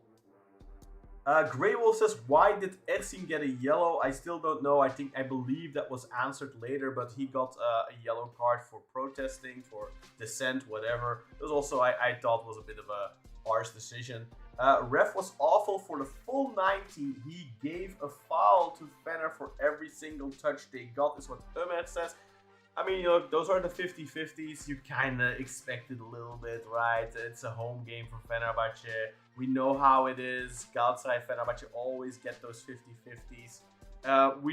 It's kind of sad that we are at a point where we accept this, like the standard, like the norm. But yeah. Ömer says, remember the flying scissor kick on Ayhan Akman that wasn't given as a penalty. That's right. 1998, I think it was, or 1999. Literally a flying scissor kick. The Fenerbahçe defender's legs wrapping around Ayhan's head in the box. Doesn't get the ball. Play on. That is a way more. But that's a different situation, of course, because here you have a situation where a scandalous penalty is awarded. That's a situation where it's a scandal that a penalty wasn't awarded. And funnily enough, once again, it's in the disadvantage of Besiktas. Almost seems like there's a pattern there. Ömer says as well, Agbadou's tackle is great, but overall he had an awful game. The only solid defender was Felix and Ridvan for the second half. I don't know if I would say awful, but yeah, I agree that Felix was the only one who gets a passable grade. RJ says, what's up, fam? I'm late. Also says Cherny out, so he's clearly on the Cherny out bandwagon. I think a lot of Besiktas fans are getting on that right now. I think people's patience with him is just running out, man. Like, has he in 2026 had a passable performance? I think maybe he had one decent game or okay game. A couple of games where I felt like his form rating was inflated because he got an assist from like a corner. One of them was even like the pass to O for that rocket he scored against Gustav. So I don't think I've actually been impressed with him this year. Yeah, he had the assist against Korjeli from the corner, but yeah, I agree. I think since the Fenerbahçe game in the first half of the season in the Cup in December, I don't think he's played. He's definitely not put in an above a 6.5. I think above a 6, I would even say. Because even 6.5, I feel like we haven't seen that from him. Agbadou is the reason they got that one-on-one where Agbadou doesn't return back to his spot for 30-40 seconds. I'm not sure which one he's referring to. Maybe the Kerem one. Agbadou said nothing wrong is what RJ says. Yeah, I think he's right, of course, in saying what he's saying. Why is Agbadou? I just want to say, put it on the record, like, I don't blame Agbadou for saying what he said. In fact, I actually do. I like what he said, but also I can look at it objectively and not be upset if something occurs from this. That's all I was saying, because I feel like that has kind of been the precedent set in Turkey for talking out against the referees' bans. So that's why I'm not going to be upset if something happens. But to be on the record, personally, on a personal level, I don't have an issue with anything Agbadou said. He spoke his mind. He said what we're all thinking. In fact, I think a lot of us were thinking a lot worse than what he said. Yeah. Anil Sırrı says, why is Agbadou expected to keep it professional when the PFDK and the TFF themselves make all their decisions based on emotions, not professionalism? Yeah, I mean, look, the appointment of referees alone is completely arbitrary at this point, right? They used to have this supposedly random lottery system, AI-based, that assigned to referees to the games, but they've completely abandoned that. I mean, not like they were not hand-picking refs for derbies to begin with anyway, but if you know, I mean, look, the Trabzonspor Galatasaray game had Cihan Aydın as the referee for the 4th time in a row. And Cihan Aydın is a known Galatasaray supporter, so it's like, whoa, what even is that, you know? A Southampton player, Irish guy, Shane Long, swore at the ref after the game and got fined. Yeah, see, I think the situations, I think fines are fine. I think, look, when it's repeat offenses, like with Okan Buruk, Sergen, Fatih Terim, like the coaches, if you decide to ban them, that's different. It's less impactful in my opinion, but banning players for letting their emotions get to them, I think a fine should be fine. Pun intended. Are you gonna talk, Omer says, are you gonna talk about how stupid Mustafa was for headering the ball back into our pitch, giving Nene that penalty chance? I don't even remember that, quite frankly, but you know, Mustafa came on in the 90th minute and it was, as to be expected, quite dreadful. I mean, that was that position where people are saying that you look at getting outrun by a 35-year-old in goal, can't he? Yeah, ridiculous. Absolutely ridiculous. It's ridiculous, man. And look, Conte is still in tremendous form, physically fantastic, but I'm so done with Mustafa Hekimola, man. If like, I already said this in the summer, Cartel. I already said I can't bear another season with him as our second striker. I simply cannot. Like, he needs to go out on loan.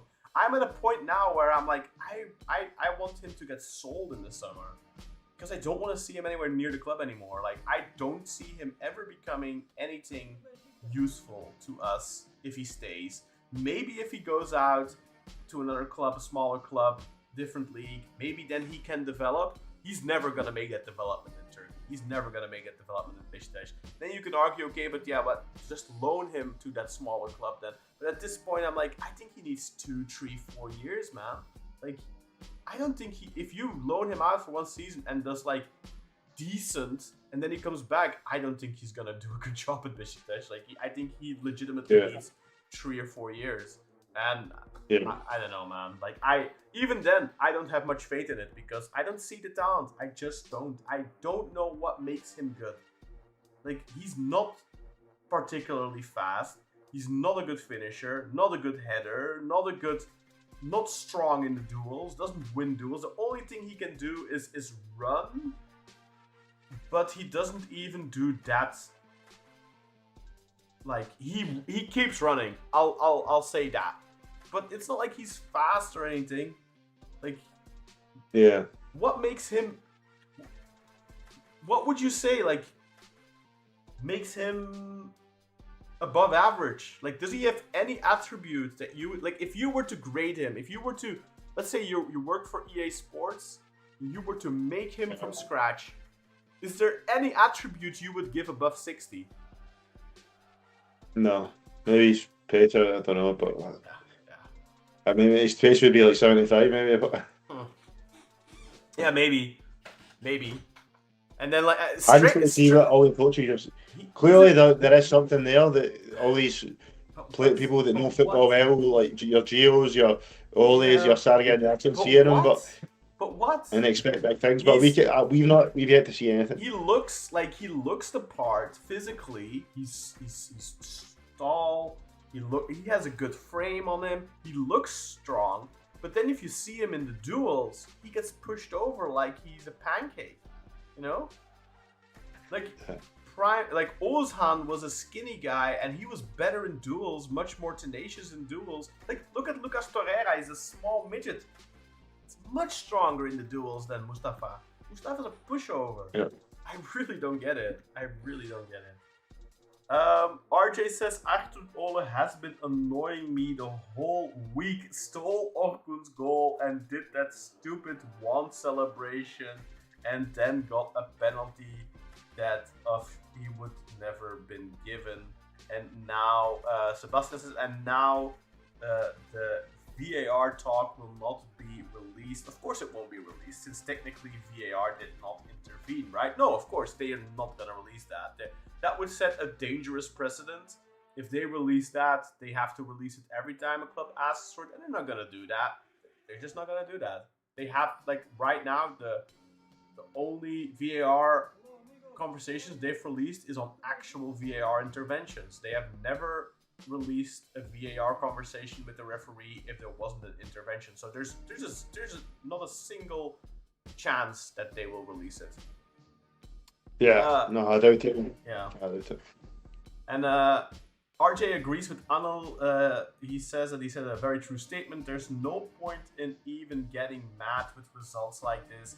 The league is fixed and biased towards Fenerbahçe and Galatasaray. I'm not too mad. I just want to win the Turkish Cup. I fully agree with that. Anil says the only way we can beat this two-headed system is creating a monster team next year. That's gonna expose their match fixing so bad that they can't do it anymore. And that's what I was saying earlier as well, by the way. Like, the only way for us to not allow ourselves to get screwed like this is if we are 2-0 up in minute 98, then they can give a penalty. They can give a phantom penalty like this. They've done that in the past, by the way. They've given Fenerbahçe bullshit penalties against us in the dying minutes in the past.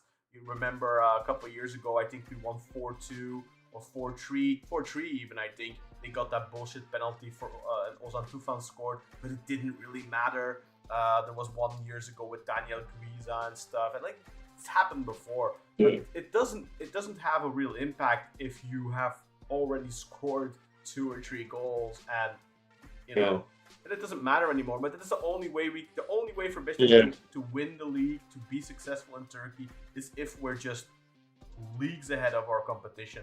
And that's very difficult right now because they spend so much more money than we do. And yeah, we'll need creating a monster team for next season. I do think that Galatasaray are kind of on the end of their rope for this particular generation, if that makes sense. Like, I think they're kind of suffering that right now. You can see that there's some, like, they've won 3 in a row, might win 4 in a row now, but I do think Galatasaray, I don't know if they can come back and do it again next year. It's almost maybe better if they win it this season, because then I think that deterioration will continue further. Whereas I think if they maybe miss out on the championship this season, then they might do a rebuild again, or like a semi-rebuild. And I think they need that, quite frankly, to stay ahead of everyone. Because I don't know. I don't know if you agree with that, Kata, but are you noticing that maybe with Galatasaray that there's a little bit, some cracks are starting to show in the armor? They've certainly dropped a lot more points this season than they did in the 2 years prior, for sure. I feel like the first title, the league was a wee bit more competitive, especially at the start. Yeah, for sure. But the second and third title, I mean, the first title, Cathal, the first title, they won it because they got a very favorable decision with the earthquake, where they got 3 6 points for they played 2 less away games than we did. Remember? Mm-hmm. They did. No, of course they did. But, which obviously mathematically then, I think, but if they didn't get that earlier on, then it could have been different. I mean, that year was closer. They dropped more points, and then, especially at the start of the season, they were dropping quite a bit of points. But then they kind of had a very strong, towards the end of the first half and throughout the second half, they had a very strong run. I mean, we beat them pretty bad. We beat them 3-1. We spanked them a wee bit, which was nice. But the second and third titles, man, they basically, Fenerbahçe and them are winning everything. Yeah. And then the second one last year, Fenerbahçe were winning. The second one they were. Yeah, last year, Fenerbahçe just let up. Yeah, Fenerbahçe let up, but Galatasaray were still winning everything. Essentially, like, we beat them. Yeah. We were the only team to beat them. Exactly. But this year, Galatasaray are dropping points, losing games, which we've not seen in the previous 2 years. And they're so by the way, Cathal, they're so hilarious. Every time they lose a match, it's everyone's fault but theirs. Like, I've never heard them criticize themselves. It's always somebody else who did it. And just to put that into context, we criticize our team. Like, okay, this was a bullshit decision at the end, but we can acknowledge that Fenerbahçe deserved to win that match. You know, they should have just scored one of their chances. The penalty is undeserved, but they, of course, deserve to win the game based on the second half. Yeah.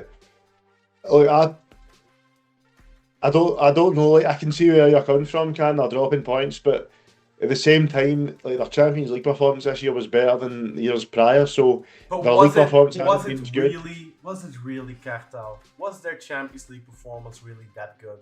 They lost at home against Union. I mean, they did beat Liverpool. They beat Liverpool twice. But look at Liverpool this season, man. Look at them this season. They're struggling everywhere. They're in free fall. I mean, is it not by far the best European run they've had in this country? Of course, this is the best European run they've had in these 4 years, no doubt about it. But it's not an impressive European run. They beat a very bad Juventus. They beat a very off-form Liverpool. And then they got spanked by a very off-form Liverpool. And they were lucky that it was 4-0. It could have been 10-0. Like, legitimately, I'm just gonna go. I want to see how many big chances Liverpool had in that game, because it was ridiculous, man. Like, they got so fucked by Liverpool, and this is not a good Liverpool. You know, this was not a good Liverpool. I'm sorry, but Liverpool this season, they're really, really bad. I mean, they just got spanked 4-0 by Manchester City the other day. Lost against Brighton the game before that. Drew Tottenham the game before Galatasaray, and then they beat Galatasaray 4-0, obviously. And let's see, look at the stats here.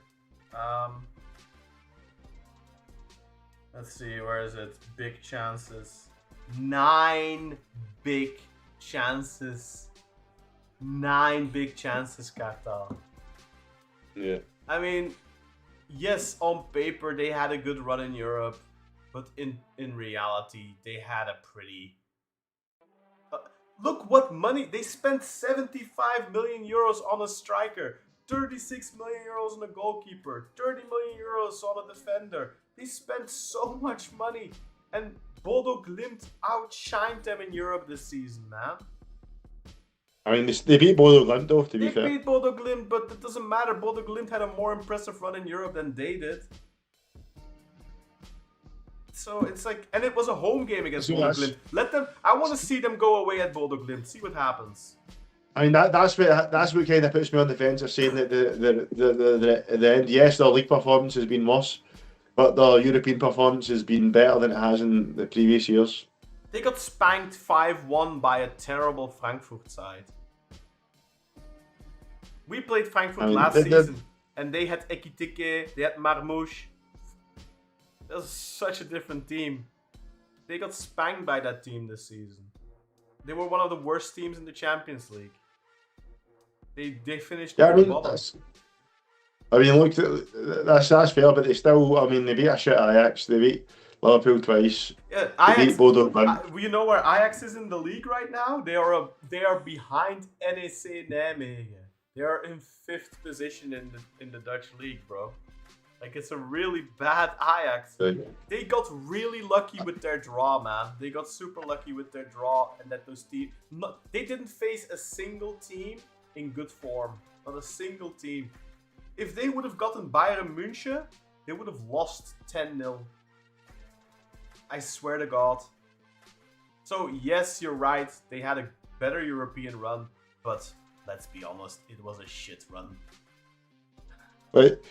Do you think that actually the rest of the league are playing better this year compared to the previous years, or do you think Fenerbahçe and Galatasaray get worse? I think they both dropped off. I don't think the rest of the league is playing better. Trabzon is definitely playing better.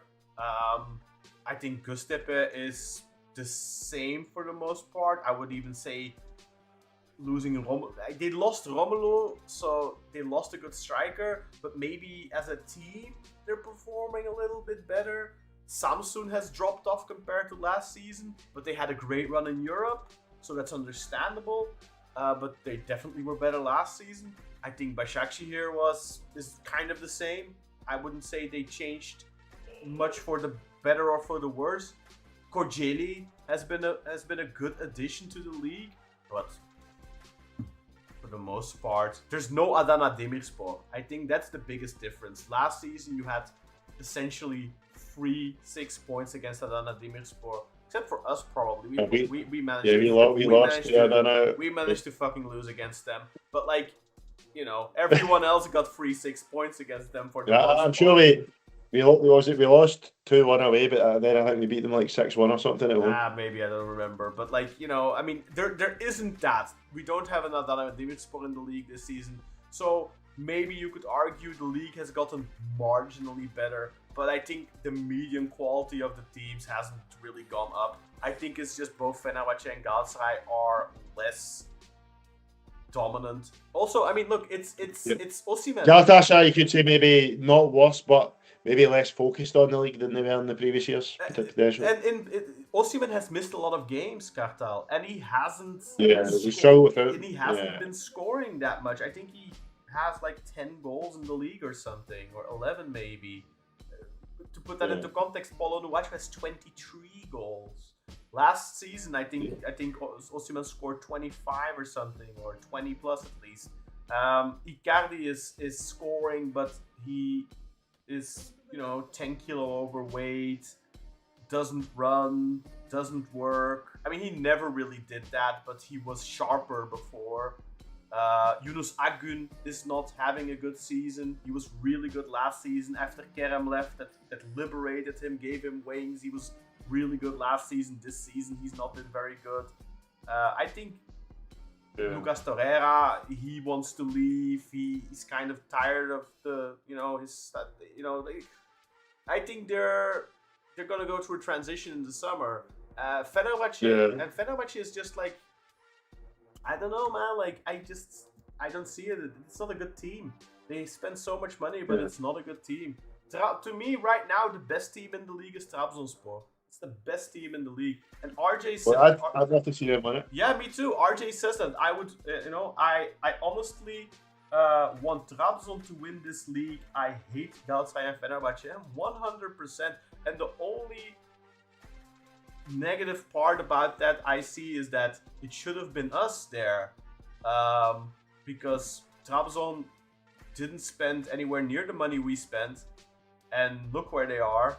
And we were having this discussion at the beginning of the season: should we get Paulo Nuachu, right?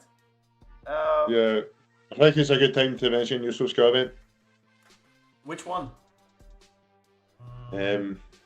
He said something about getting me banned from the podcast. Yeah. I mean, I think you were against it because of his age. And I have to, you know me, I've been a big fan of Paulo Nuachu for many years, way before he came to Turkey, because obviously he played for Racing Genk, and I follow Racing Genk, closely enough. So I was always a big fan of Paulo Nuachu, and I knew he would. Yeah. I even last season, I said Paulo Nuachu is a better striker for our league than even Osimhen. I stand by that, because if Onuachu didn't miss all those games due to the Africa Cup, was it last season? Then he would have become top scorer, and he broke his arm at some point and stuff like that. So because I remember him having that kind of big injury and thinking, he's good, and then his age as well, so that kind of put me off. But this year, man, he was good. Very good the last time. Unstoppable. If they win it, it's 100. They should build a statue for Paulo Nuachu, because he wins them the league. Then if they win it, I don't think they will. I hope they will. I don't think they will. If they do, they should build a statue for him, because it will be all down to him. But even I have to support you a little bit, Kafa, because even I said at the beginning of the season when we signed Tammy, I said I'm happy with this because he's younger than Onuachu, and obviously hindsight is 2020, but I think we would have been much better off had we signed Onuachu. And that's not to say I don't like Oh Hyun-Yu, because I like Oh Hyun-Yu, but Paulo Nuachu is just different, man. It's different game, man. Like, Onuachu is a star player for Genk, and always our second striker, man. We need to be real. But that was even they didn't play at Genk at the same time, and it's also weird. I know it was different. I know it was different times, because always in Celtic before. He was here in Glasgow, and I think it'll always, maybe even when on actually was that Gek, I think O might have still been in Korea at that point. Yeah. By the way, there's a lot of comments and I kind of lost where I was, so I'm just trying to find again. Oh Jesus, there's a lot of them. Thank you guys for all the comments, by the way, but yeah, it's a little difficult. So yeah, okay, here's that. Then Umar says, I think that's a very negative way of looking at it. If we beat Fener and they lose to Galatasaray, we have a realistic chance at overtaking them. Third place is still better than fourth. Yes, that's true, Omer, but for me, the league, it's all about the cup at this point. The league was unrealistic. Even if we beat Fener, and even if they lose to Galatasaray, do you really think we're gonna like win the next 8 games? I don't know. It was never realistic to me. So I don't care about this result that much. I just care about the fact that we got screwed once again. If we would have lost with one of those goals from those clear-cut chances, I would genuinely, right now, this podcast would be a lot shorter, for sure. So it's good for the podcast, I guess, that it was a controversial thing. But it's just, you know, it's just so many drop in an overflowing bucket of water of controversy that we as Besiktas fans have lived through the decades. And it's just, it's just yet another assault on our sanity, you know? Yeah. I mean, I'd be upset still if we lost it normally. I'd be accepting of it and say it's fair because they deserve to win. But at the same time, the fact that we haven't won a derby in the league this year is upsetting me personally. It's painful for sure. Yeah, because Besiktas, especially last year we won 3 out of 4. Yeah, and Besiktas are a derby team. Like we are really good in the derbies, so it's painful that we don't even have that. But I remember last time we won the cup, I think we didn't win a single derby either that season. Yeah. I mean that's another bad thing as well, Ken. Like we've had years with bad derby performances twice in the last 3 years. That's upsetting too. That's upsetting, but if we win the cup, I won't care as much, honestly. Yeah, if we win the cup, man, we've got a Europa League ticket, which I'll be happy about. Well, we'll have Europa League playoff ticket. We'll have at least a conference ticket. Yeah. RJ says Galatasaray really a different team without Osimhen and even without Sané. I mean, look, their own fans are criticizing that right now that Okan doesn't have a plan B for if Osimhen / Sané aren't available. And yeah, look, this is what it is. They overly rely on really good striker. But can you blame them really? Like if we would have Osimhen, do you think we would not have a significant drop off if he wasn't playing? I mean, we were just talking about it earlier. Like if Asensio is gonna be missing a couple of matches now from Fenerbahçe, they're probably gonna drop points. If Orkun would be missing for us, we drop points, no doubt. That's just what happens when you miss your most important player. And there's only so much you can blame the coach at the end of the day, I think. Of course, Galatasaray have not the same excuse. They have a much better squad than we do.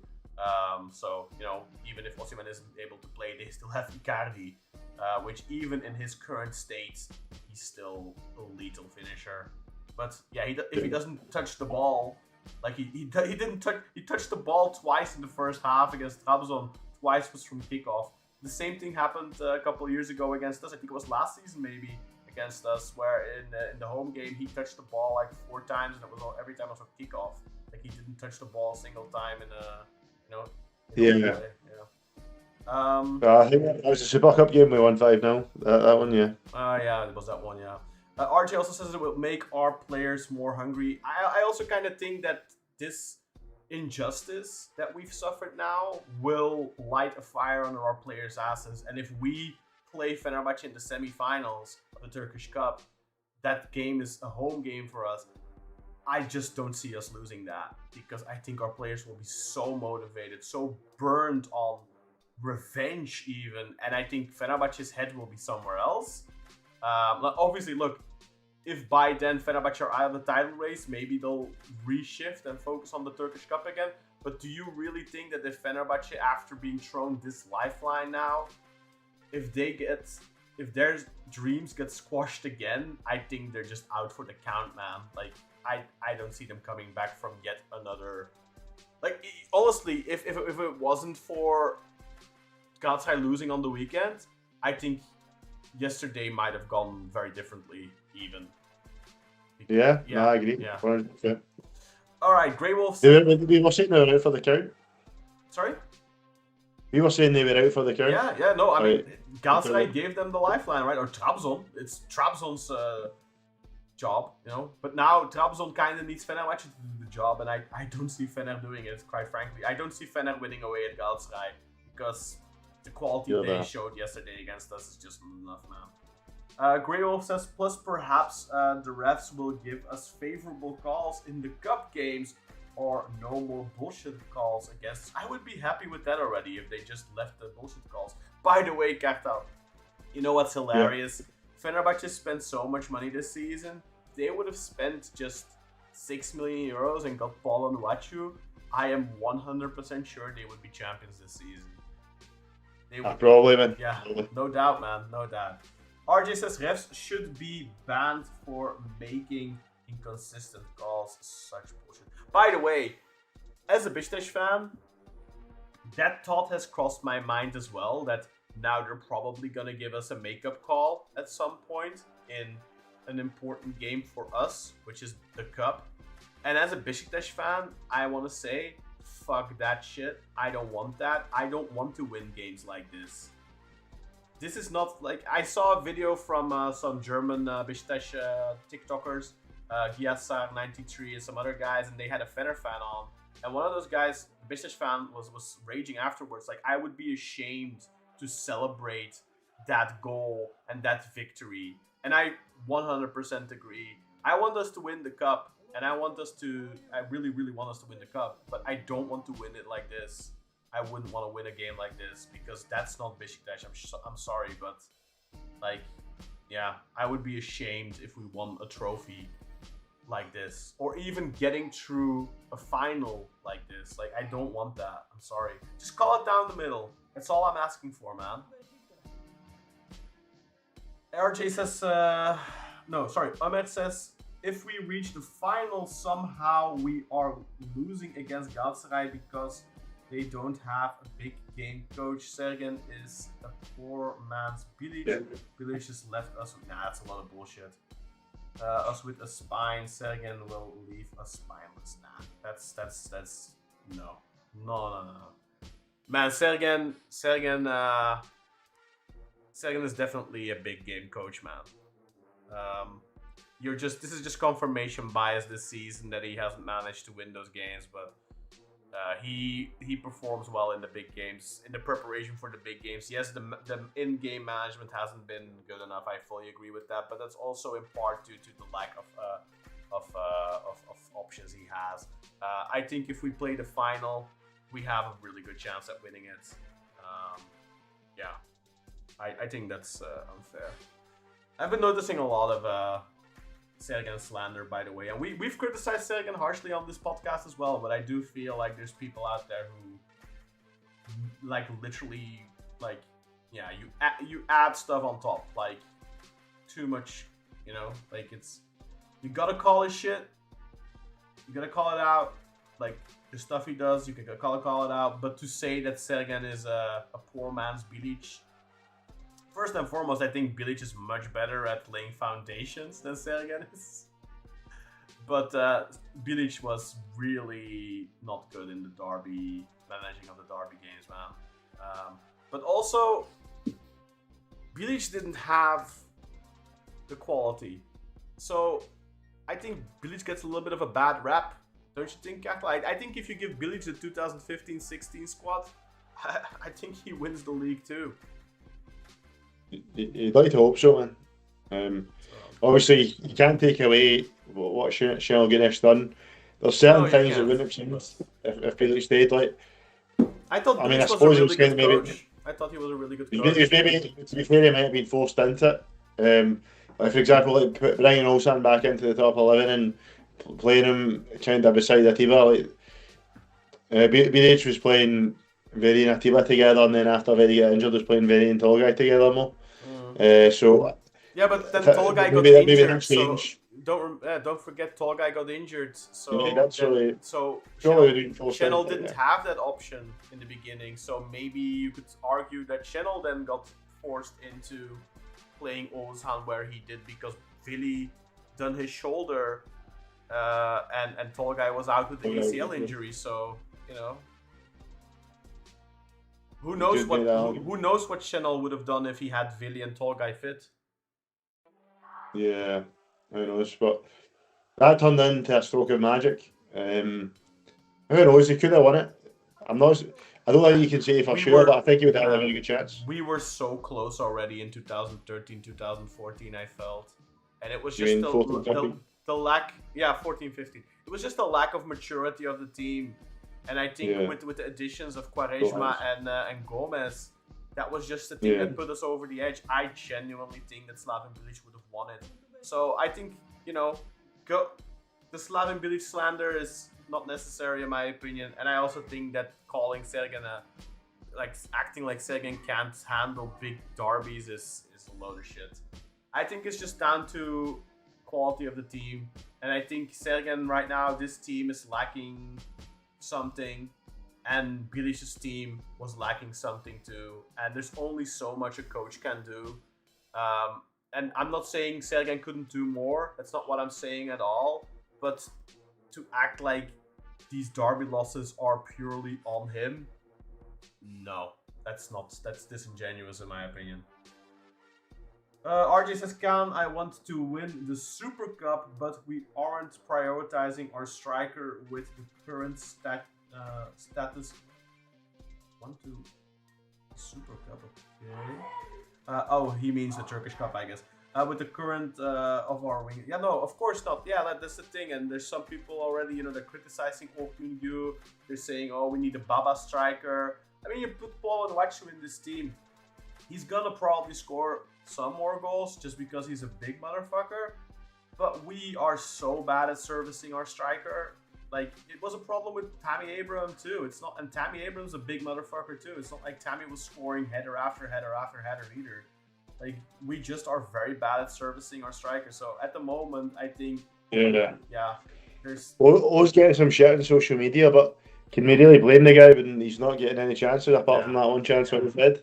Yeah, and it's not like he did terrible on that chance either. Like, it's not like he headed it straight at the goalkeeper or anything. Yeah, he got on target, man. Yeah, I think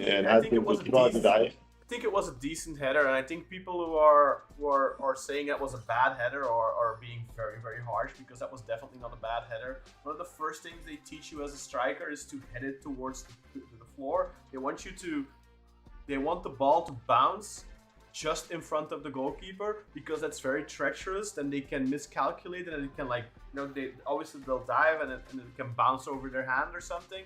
So he did kind of what every striker is taught to do.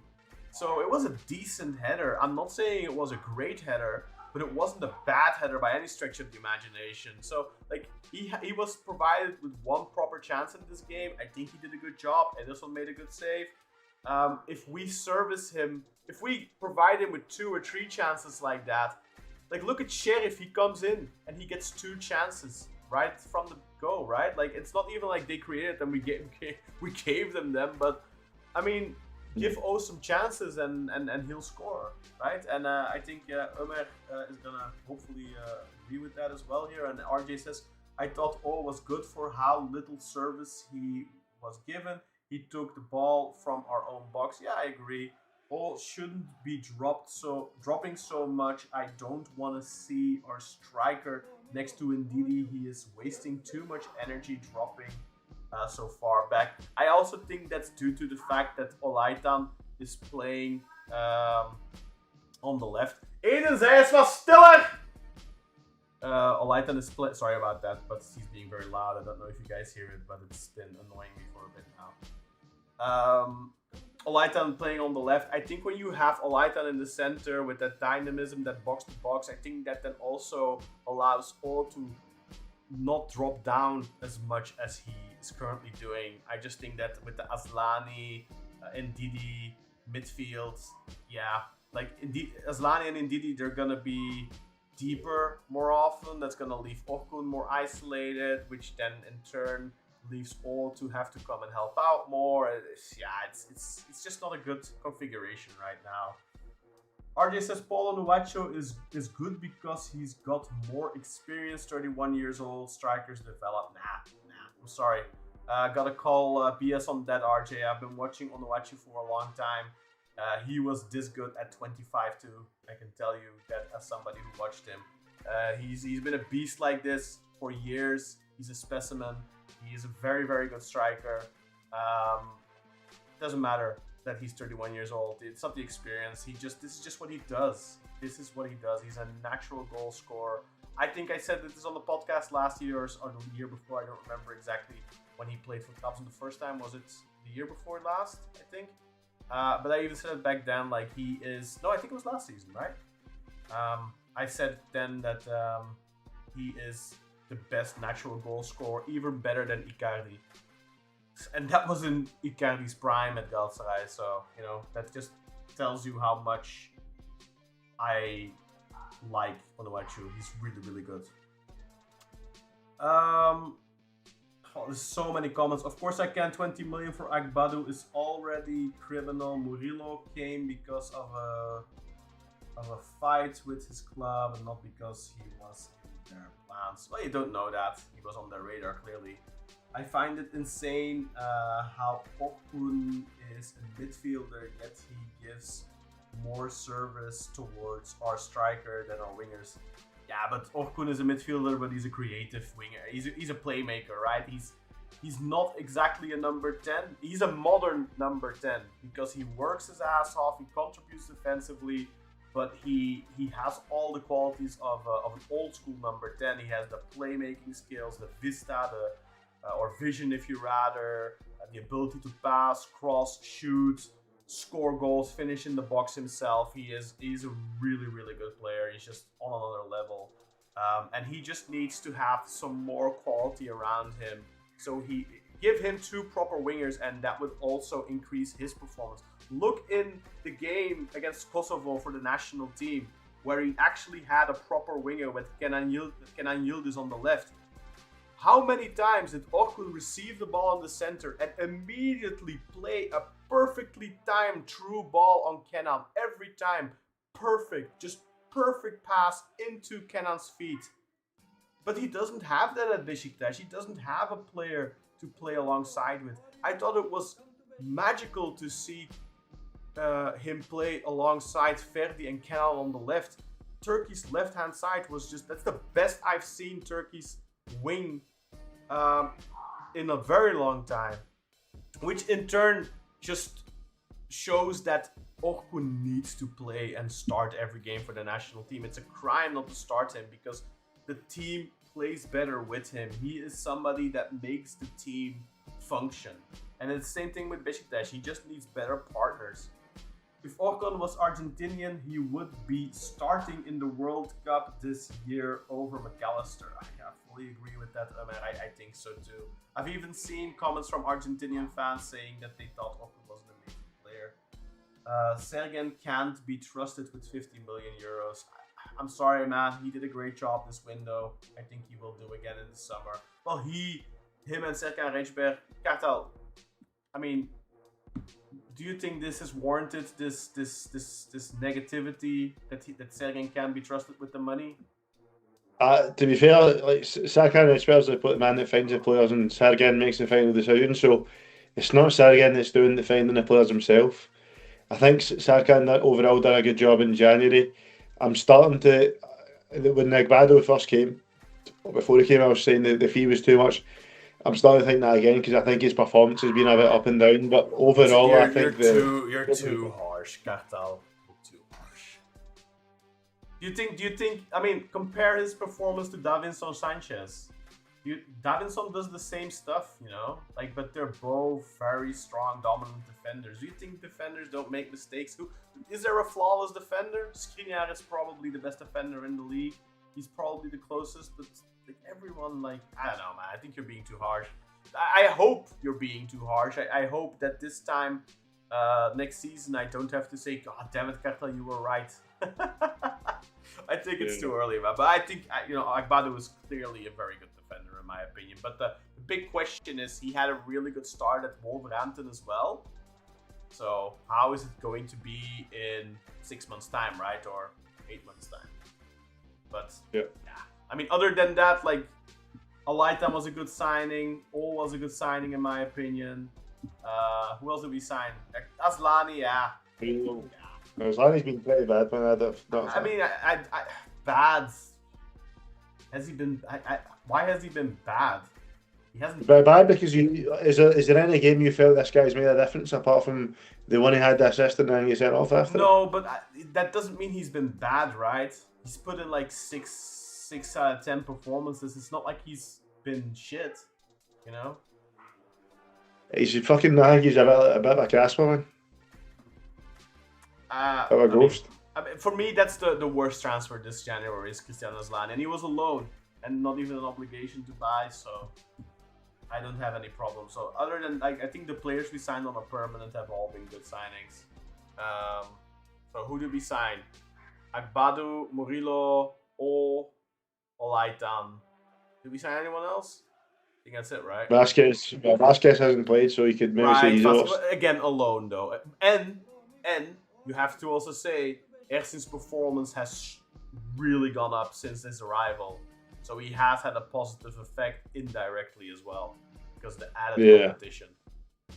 And I think that's something we didn't even do. Like Dennis Boyko, but it cost us 6 million. Yeah, exactly.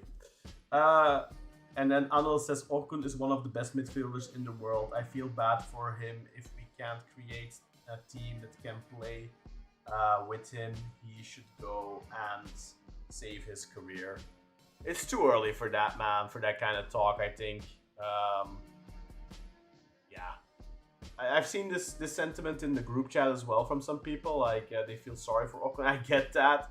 I feel so. I get that. But he just turned 25 in December. Even if he stays another 2 years, he'll still only be 27, and he can still go and play somewhere else if he really, really wants to. But right, I think he's happy to be where he is, man. I don't think Orkun sees it like throwing away his career. And obviously he'll hope to win trophies in the Beşiktaş shirt. And I think he'll be very disappointed if he doesn't. And I think we all will be, but yeah. You have to have a little bit of faith. Like, you can't just take out the most important building block from your team. If next season we don't win the title, it all depends. If we turn into a very competitive team, if we have a good season, whether you win it or not, if there's if you have the feeling of we can improve, we can look at Arsenal. How long have they been building towards what is now looking to be their first championship in 22 years or whatever? Like, they've been building at this for 5 years. Like, can you say that Saka, Declan Rice, Gabriel, Trossard, whatever, can you say those players have been wasting their careers because they haven't won shit? There's only one team that can win the championship at the end of the day. I don't know. Yeah. But of course, I do think Besiktas is a bit different from Arsenal. Yeah, it's a little bit different. Of the course, Premier League's a different yes, beast, it's different, but you do have to keep in mind for Orkun, this is his dream. So I think it all depends on Orkun. We shouldn't be making that decision for him. If in 2 years' time we are again in this situation of like 6 months ago where we feel like there's no future and this and that, if Orkun then decides for himself, okay, I did this, I checked it off my bucket list, it wasn't what I hoped it would be, I'm 27 now, I'm 27, 28, whatever, I feel like I can still go to a top league and get the most out of my career. I don't think any Beşiktaş fan will hold a grudge. Because he came in his prime and he gave us his best years. And he is, I think we would all be happy for him if he then goes on like a Harry Kane went to Bayern München from Tottenham, right? Like, I think most Tottenham fans will be happy for him that he now is winning trophies. And I think we would feel the same way about Orkun for the most part. Now, of course, if he would go to Galatasaray or Fenerbahçe, that's a different thing. right? But if he goes to Premier League or Serie A or whatever, yeah.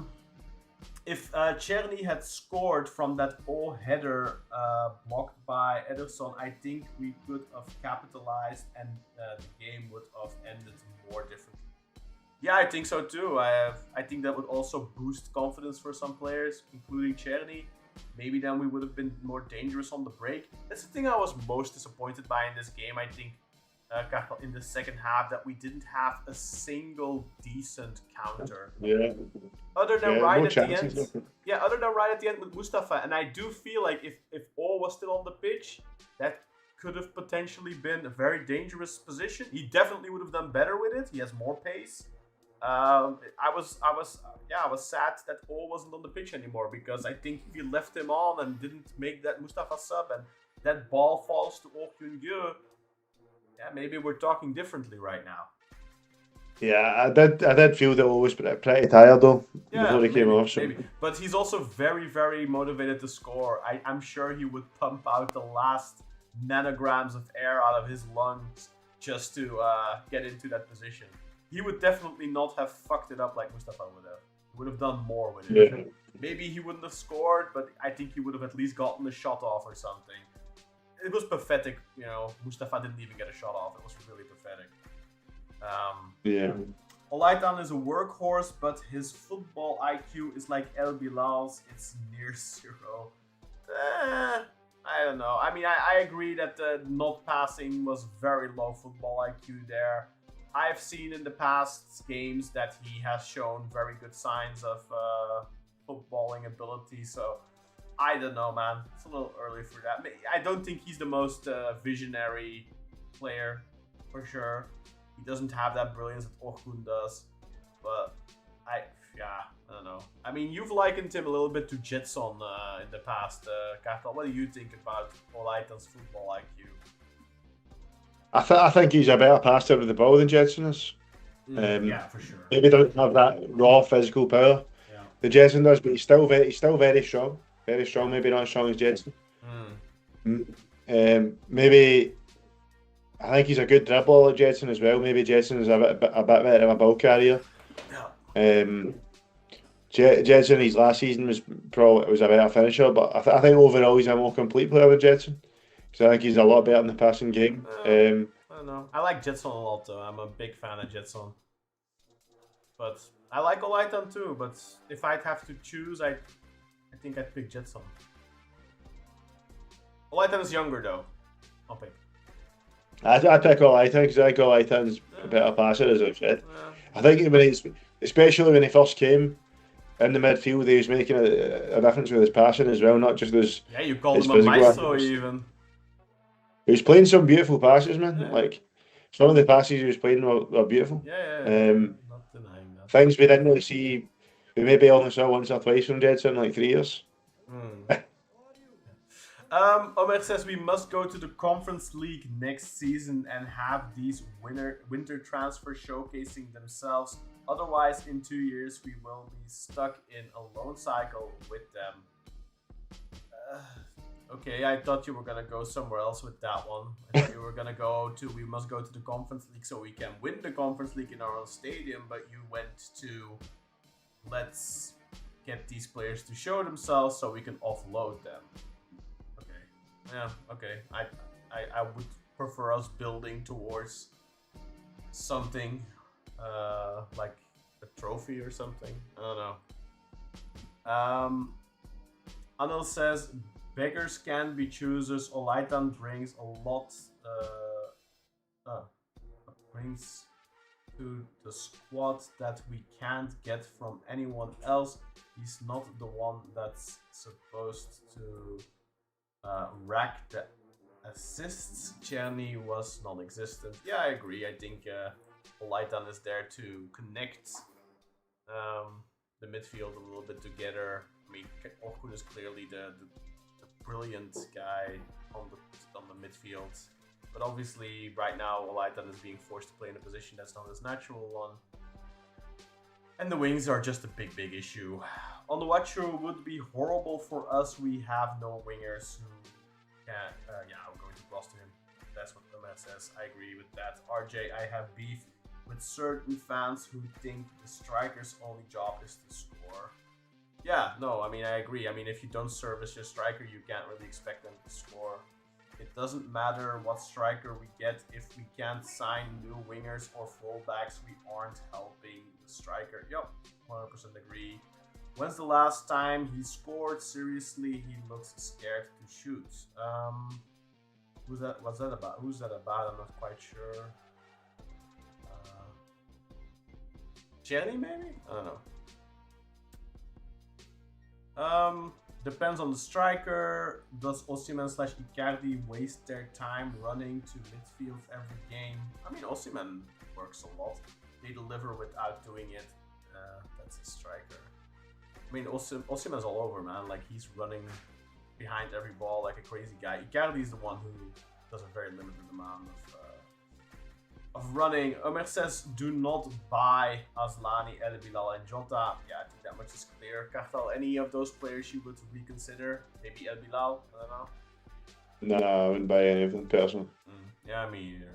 El Bilal was decent, but I don't think he's worth the buyout clause.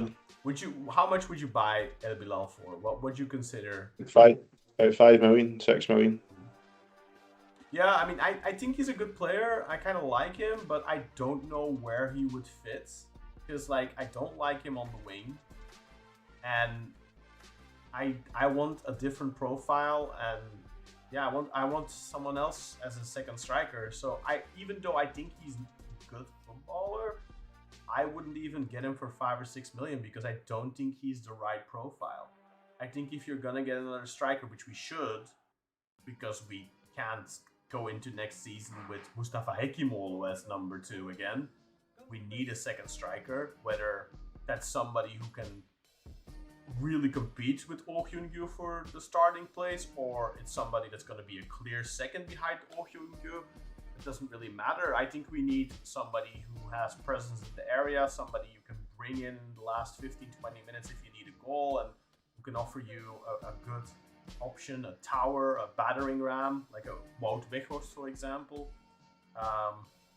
But everything hinges on getting those winger transfers sorted out, because like JT says, like, if we don't get the wingers sorted, the strikers are going to be starved for chances regardless. Arnold says, exactly, Rasica is a rotation player. He accepts his role. Oh, geez, that's going back far. Chenny is too fragile mentally. We need mentality giants like Jurgen used to say. I mean, yeah, look, being a rotational player, some players accept that role in stride and do really well with it. If you remember in 2015-16, Cenk was an incredibly important player from the bench for us. He had a big part in the championship and he was never really a starter. But he was so important because he had the right mentality. Every time he came on, he added something. He provided us with goals. He assisted goals. He worked his socks off. He was determined to have an impact on the match, a positive impact on the match. And someone like Czerny, he can't even do that when he's starting. So how do you expect him to do that when he's on the bench? Yeah, I just don't see it. Anything to add to that, Cartel? Yeah, man. I think we definitely need a different type of striker. And I think Bilal Toure, first of all, isn't a lone number 9. See, if you're maybe going to play with a 2-striker system, he'd be a man in that situation, in my opinion. But in terms of an actual second striker, I agree. I'd rather someone like a Wout Weghorst, ideally someone younger. Yeah, of course. Something along those lines. To be honest, I'd like to see sign a other striker. And maybe have Oh Hyun-gyu as the backup. That would be such a potential waste of Oh Hyun-gyu, though. I really like Oh Hyun-gyu, and I feel like he deserves a run with proper wingers first. But then if he does not deliver, then you're stuck with, oh fuck, now we invested in the wingers and the striker is not up to snuff. But I think he will be, because if you see what he's doing right now already with very limited service, and he clearly feels very good at the club. he said as much in interviews, by the way, that the biggest difference for him between now and Genk is just that he feels much happier. The only thing is, look at how long is this going to continue? Because already there's people on Twitter saying that he's correct. Yeah. But then there's also people coming to his defense as well. So, yeah. And I think those critics will change their tune really quickly if we get proper wingers and he starts scoring, you know, very, very frequently. He's even scoring. He's got 5 goals already now. You know, with very limited service. So, like, if you give him proper service, I think he's easily a 20-plus goal per season striker. I hope so, man. I hope so. But yeah, I just think the thing is, we'll be able to sign proper liners. We've been talking about signing proper liners for what feels like years now, and it's just not happening. So, but can you expect? Do you really think it's realistic that we're going to spend a lot of money on wingers? And on top of that, sign, for example, a Patrick Schick, because then you're talking another 20 million euros for a striker. Yeah, I mean, to get it straight, to set the record straight, if there's money to be spent on only one of them, it has to be the wingers. It has to be. Yeah, so you could get it into a situation where they get one good winger and then they get Schick. Like, to me, I would much rather have 2 good wingers and a backup striker than 1 really good winger and Schick. Because I'm sorry, like, right now Czerny just isn't cutting the mustard, and we need wingers on both sides, and that should be. Yeah, I agree with that. I think I keep talking about it, but I think the 6 transfer is so important as well. Yeah. I think a different profile of 6, more physically imposed. Because I mean, indeed he does well to win his duels and all that kind of stuff, but like, yeah, he's not that beast, right? He's not that beast 6 that you kind of want. It's not a beast at all, and he's technically, I don't think he's good enough. Especially, it didn't happen in this game, but in other games, his lack of technical ability is really shone through, I feel, in the big games this season. You have to give him credit though. Since the Africa Cup and since losing his dad, he has been really solid. Yeah, I mean, I think he has been quite good. I agree with that. I still think his build-up's a problem, but again, I think his defensive work yesterday was good. I think it's also a shame that we haven't been able to see him in the ideal midfield composition with Olaitan and Orkun more because of El Bilal's injury. It's kind of a shame. Yeah. But then, I mean, he could also just, Sergen could also just be playing Jota. But I think that maybe there's a X amount of games clause in Jota's contract or something, because otherwise, how do you explain that he doesn't play? Because usually these clauses are X amount of games, minimum 45 minutes per game. And that could explain why he still sometimes puts him on as a sub, but he never subs him at halftime or stuff like that. Like, I think that's the only logical explanation for the absolute lack of usage of Jota at this point, because, yeah, Olaitan on the left is not working out great, let's be honest. So normally he should be tinkering and trying different things, and he just isn't. I mean, he could even put the sheets out there, but he doesn't. Yeah, that's true. But that's understandable, I think. In my current state, 31 years old, I would have performed way better than Gökhan Sazdağı at right back yesterday, and I'm left-footed. Yeah, Anil, okay, we should give you a contract, man, because I mean, I was literally saying after 2 or 3 minutes yesterday, bring on Rashica, play him as right back, and take Gökhan back off because it was that bad. And Ömer says the same thing here. I rather watch Rashica at right back before I have to watch Gökhan Sazdağı again. And yeah, 100% agree with that. Let's see. We would have made another Hilbert from Rashica this whole time. He has the dedication and the loyalty to it, says Anil. I was never a fan of Hilbert, but yeah, maybe. Ömer says Svensson was a fucking warrior. They told him play central defender. He played central defender. He never had jelly legs. Yeah, well, he had a couple of bad games, but after injuries and stuff. But he was definitely... Especially when Europe was found out, I think. Yeah, the second season he fell through a couple of times in Europe, right? Like Ajax was really bad. I think Yeah. Twente maybe, and there's a couple of games where he just was really bad in Europe. But I also think that's, he was 32. I think if you get Svensson at 27, 28, yeah, it's a difference, I think. Cengiz secretly wanted Fenerbahçe to win. It wasn't. Yeah, I don't know. He wasn't good.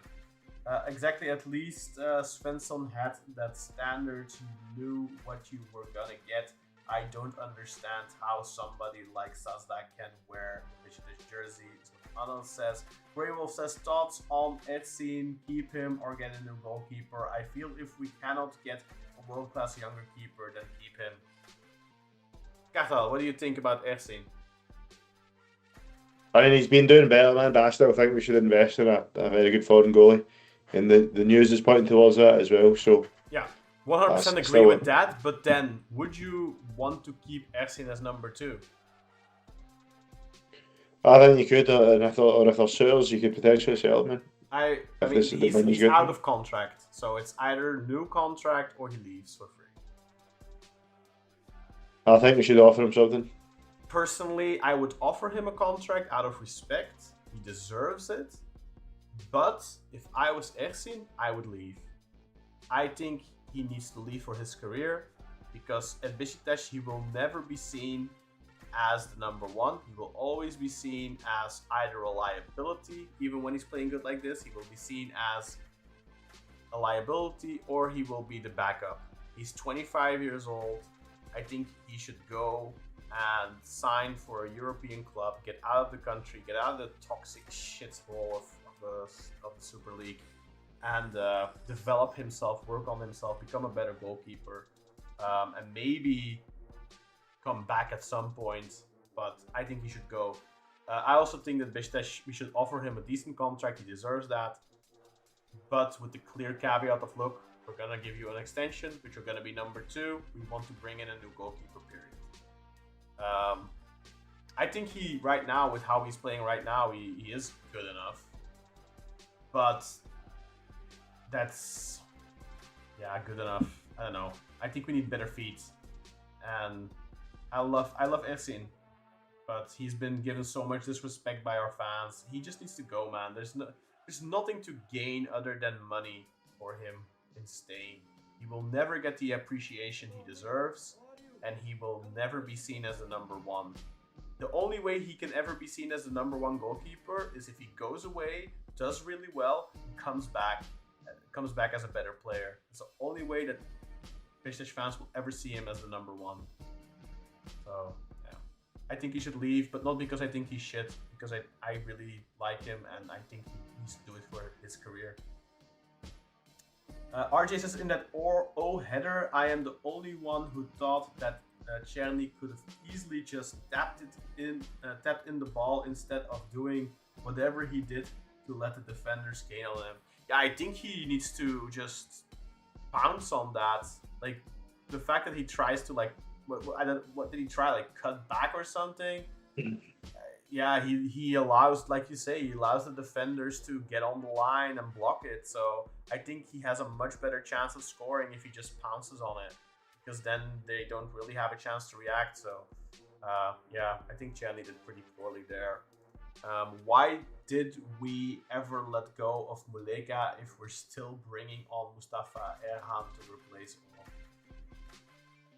Yeah, I mean, I don't think Muleka was great either, but he was a foreigner, right? Like, if Muleka had a Turkish passport, I don't think we would have sent him away, but yeah.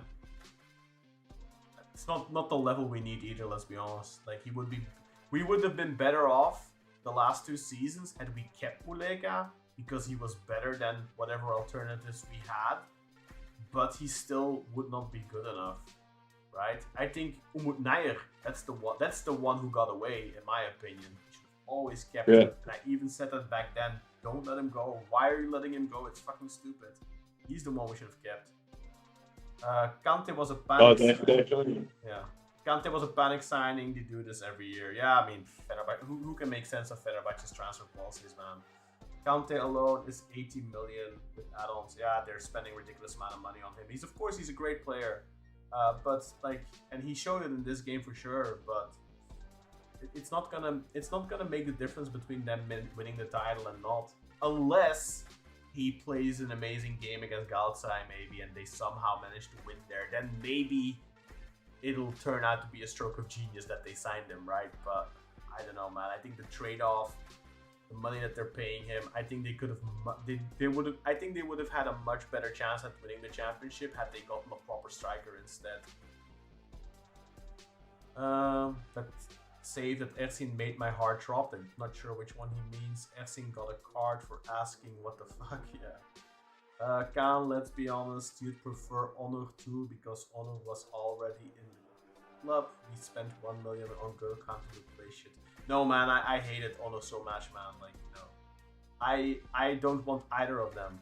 But if I had to choose, I'd still pick Gökhan. But I would rather play with 10 man. Raul Aguilar, I started following Besiktas because of Amir Murillo. Turkish fans are crazy. Well, glad to have you here, Raul.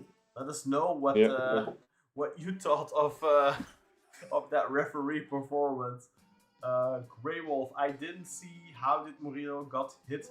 Did he get injured naturally or punched in the face and so red card? I didn't quite catch it either, Cartel. Somebody said he got punched in the face or something. Well, what happened with Murillo? I totally missed it. He just fell, and it seemed like he fell head first. Okay. Yeah, I didn't see it, but it was a precautionary thing. I even think that he made a statement afterwards that he was fine. It was just a precautionary substitution. So most likely he'll be able to play the next game or the game after that at least. Raul continues, by the way. I'm a big fan of the goalkeeper Ersin. He was carrying the team. That Korean guy, as well. He was really strong yesterday. I watched the match yesterday. And he continues, but I thought Ersin was kind of poor against Alanya. Ersin, and then Ömer says, Ersin is picking up form recently. He wasn't so good a few months ago. Yeah, it's true. I mean, Ersin has really been picking it up, like you said. And he really has improved it since the arrival of the other goalkeeper, Davis Vasquez, who hasn't played a single minute, but just that added competition has kind of lit a little bit of a fire under his ass. He's just doing better right now. Where are these refs coming from, man? That's what RJ says. Raul says, Agbadou is jacked. I don't see what he can be besides a central defender or a bodyguard. Yeah, he really is a specimen, that's for sure. Ömer says Mustafa is the one that heads the ball back into our half, which leads to Nene running in our goal. But that's, Mustafa, for me, he's like an unguided object, like I don't know, man. Like, he just does stuff at random, I feel like he doesn't do anything with an intention behind it, if that makes sense, right? He just, aimless is what I would call it. I can't hide it. I'm not a fan of Mustafa, and I don't think anyone here is, I get furious when they keep bad passing to the goalie. For a brief time, they stop doing it and reverted back to back passing. There's a couple of times, like, the moment where we had the chance with Olaita in the first half, Cartel, where they were actually pressing us really well, and we played out from under their press very effectively, and that's how we got that opportunity. So there's a couple of moments where we did really well and got out from under the pressure. That's definitely something I think Sergen has improved, but also that's because we've improved the quality at the back with Agbadou and with Murillo, and if we can maybe improve the goalkeeper's footwork on top of that, and and the 6. And the wings to have an end station, for passes. Yeah. Oh, so many comments. I'm just gonna scroll through. From Raul here, I heard Inter Milan is interested in Kökçü. Yeah, they were interested in the summer. Liverpool were interested in the summer as well, but he only wants to play for Beşiktaş, so they're lucky. Sebastian says, I don't think we should let Orkun go. He's the only player holding this team together. Fully agree. RJ says, God, if Orkun leaves, especially to that scummy club Inter, I'm not gonna be okay. I don't know, what's wrong with Inter? I always kind of liked Inter. Omer, their Champions League run is fluky. Win versus Liverpool at home, draw versus Atletico at home, lost to Union at home, Frankfurt, Monaco, City, Liverpool away, and the Juventus game, they were incredibly lucky. And then Jetson is 3 times the player Olaitan is. Omer continues, Olaitan is not bad, but Jetson actually sees the pitch and the play. He doesn't just chase. And then the final comment here from Anil, the player we need is Budimir from Osasuna. That's a lot of comments. Thank you everyone for your contributions. Thank you. I think we can call it a day there, Kartal, right? Yeah, I'm happy with that. Thank you for joining me, of course, as always. Yep. And hopefully we'll see Sinan in the next episode again. Yeah. What is our next match, Kartal? Because I didn't do my homework. Is it a midweek game? No, right? We already had that midweek game last before the international break. So I think we play Antalya away. Antalya. So Antalya at home. Yeah, so that's Friday. Yeah. Oh, Friday, Antalya at home. Hopefully we can rebound. Of course, in midweek there's a semi-important game for us as well. Göztepe against Galatasaray on Wednesday. Hopefully, I personally, it's an interesting one, right? Because if you want to be sure about Forts, you kind of want Galatasaray to win. But I think for our chances at the Turkish Cup, it's better if Galatasaray don't win. So, Yeah, definitely. And I just, to be honest, I want to see a bit of a title race. Yeah. I want to see Trabzon do it, man. So, yeah. I want Göztepe to win that game, man. I think we'll win 4th anyway because we are getting the results in the smaller games now these days. Yeah. So I think we'll get 4th anyway. So, yeah, I want Göztepe to win that game. Yeah. And, I mean, let's see. So we're currently 6 points ahead. I mean, I mean, as long as we win on Friday, I think we are okay. If we don't start dropping stupid points in the quote-unquote small games, I think we'll be fine. It's all about the Turkish Cup for us now. We have Alanyaspor in the Turkish Cup coming up. When is that? That should be, let's see. That's a very important game, of course, for us. We haven't beaten Alanyaspor this season. We've drawn against them the last time 2-2, and then of course we lost to them 2-0 in the first game. But we have Alanya, we have Samsun away after Antalya, and then we have Alanya at home in the cup on the 21st of April. So that's really the game we gotta mark on our calendar, 21st of April. But before that, of course, Antalya at home. Samsun away is a tough one. I think Samsun away is probably our toughest remaining match other than Trabzon at home.